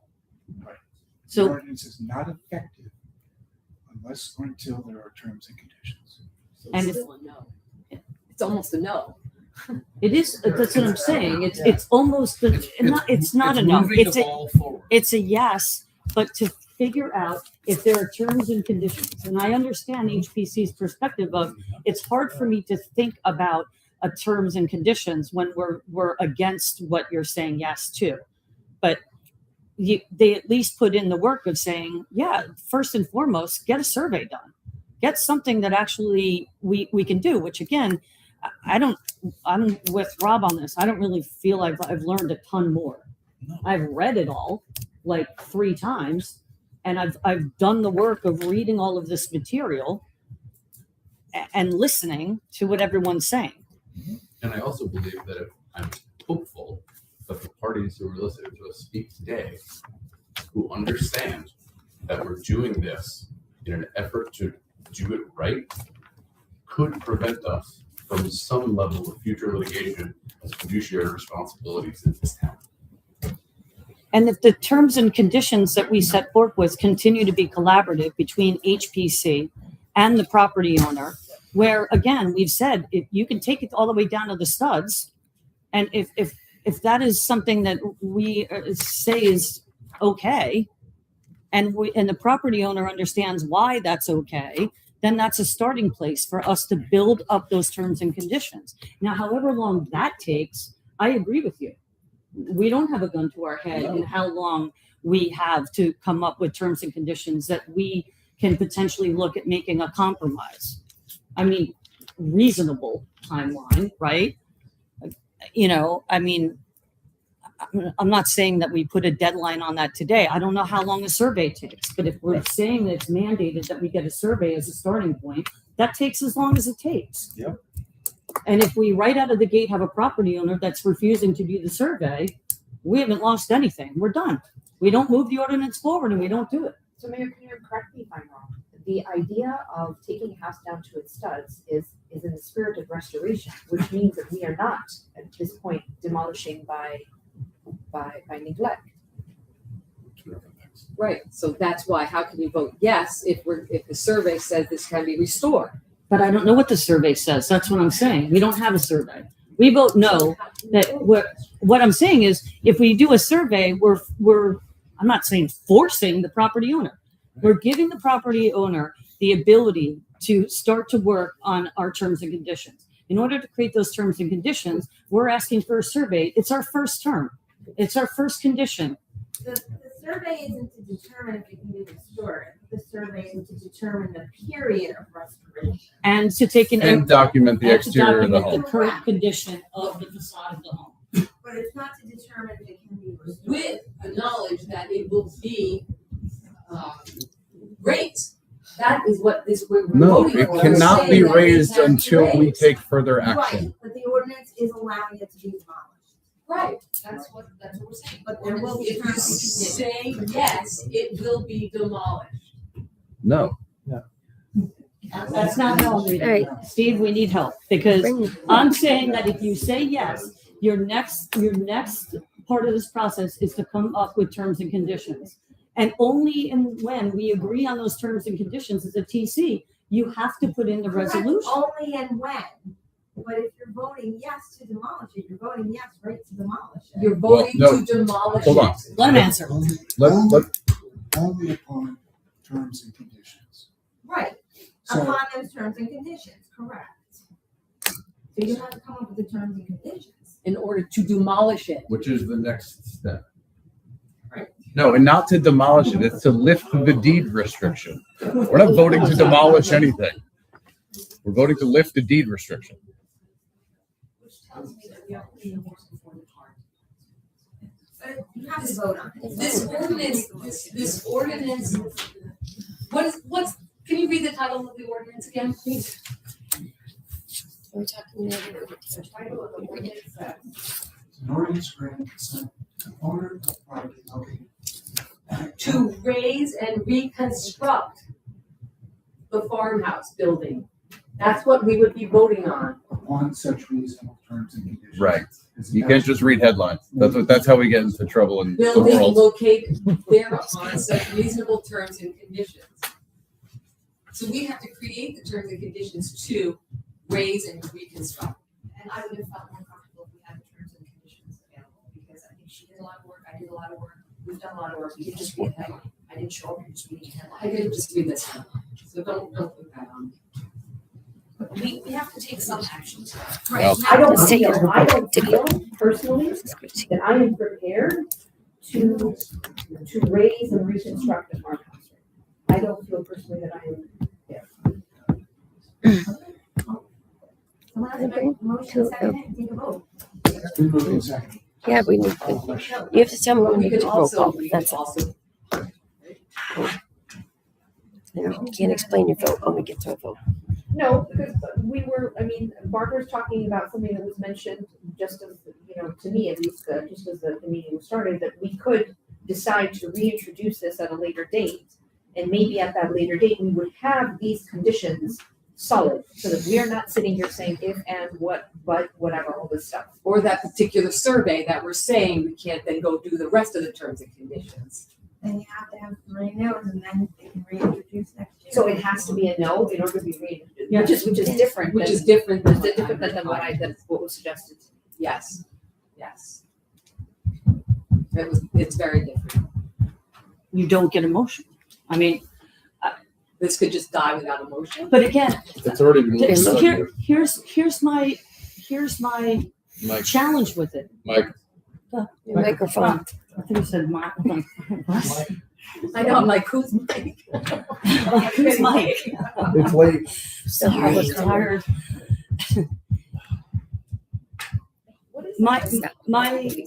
My fear of the no is what makes it, what's the next step? To get the survey. No, but how can we how do you do that? If he wants the house to move forward in any direction, whether it's reconstruction or restoration, we need a survey to determine what is like to actually do this ordinance. Or litigation. Well, how about the survey? So it sounds a lot cheaper than litigation. Talk to them. That's not up to us. That's not up to Okay, us. I'm That's not, talking at a 1025. I understand, but That's okay. litigating is not up to us. So it's by, in my perspective, saying yes, this is my perspective. If we say yes, we're at least moving it forward to come to some agreement on some things that will help us get to reasonable terms and conditions that we can see if there is some level of compromise between the council and the consulting work that we have gotten from HPC. If they're saying you're going to take something down to the studs, we can't determine if the property owner may or may not be amicable to that. They may say that they're amicable to that, and that inadvertently you're moving toward a restoration versus something being demolished. But we're not going to get there by just saying no. We're just going to go to court. I don't know about that, but I think the ordinance says raised. So if we say yes, that house is going to be raised and the ordinance is moved. That's not true. So It's already been motion seconded. It's been moved and seconded. I'll call the question. So we need to take a roll call. Are we ready? Because we understand there's just roll call. We don't disclaimer. Okay, so we're moving on. Am I moving on to roll call? Wait, that was before everything started, Steve said, so we've been waiting. But again, there's no guarantee that we are going to get a survey done. We vote no. There's nothing that we can, no trigger that we can pull to say you have to now get a survey done. But he yes does. Are we? Yeah. Mayor, we're ready? Mr. Christopher? Yes. Mrs. El-Badawi? No. Dr. Rogers? no. Mr. Scott? Yes. Mayor Kinnear? Yes. 3 yeas, 2 noes. Thank you. We're still, where'd she go? We still have public comment and We haven't everything. adjourned our meeting. Yeah, we're still have stuff. Yeah, we still have public. Not roll your eyes at me again. I suggest not doing that in public. On YouTube. She knows we're still in the meeting, right? Do you understand? We understand that we're still in a meeting. Have some decorum for the meeting. Everybody, we're This is still out of in control. session. This is out of control. Okay, you want to move on to vote? You could public comment there, please. We're going to open the floor to general public comment not pertaining to this ordinance. Is there any public comment? Seeing none, do we have any action items that we need to discuss and follow up on from previous in the meeting? Mike, I have action items. I'm asking that we cancel the next meeting because we do not have any business for our optional meeting. Is that okay? Because I'll be doing the meeting cancellation tomorrow. Say it again. Our next meeting is Monday. I'm asking for it to be canceled because no ordinance or any business can be on it. It's an optional meeting. Are you guys all good with canceling the no, meeting? nothing can be on it. No. Well, Right. not of substance, right? Are we all good with that?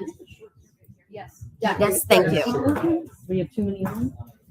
I don't know, it's a short circuit on this. Okay, we're still in the meeting. We have to get control of the public, please. They're making me Guys, guys, we're still in a meeting. Sorry. Frank, We're still in a meeting. We're almost wrapped. We're Thank getting there. you. Thank you. Go ahead, Mayor. Never use that gavel in a year. I'm not going to start today. And I will. Do we have any action items that we need to follow up on? Obviously, to me, a big one is that we need to craft the beginning of or an architecture of terms and conditions. Yes.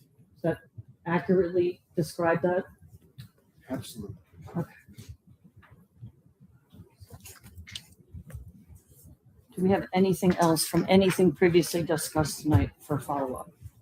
I just want to say that if, although I have voted no, I'm happy to participate in that process because I feel that that's the only input I have. I think it's incredibly valuable that we get every member of the TC to participate in that activity, Agreed. along with HPC. I think I'm going to connect with Barb, I believe, about the volunteers for the events.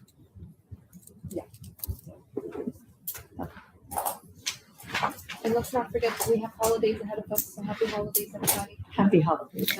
And thank you for spending your birthday. Happy birthday. Okay. Motion to adjourn? Second. All in favor? We're still live.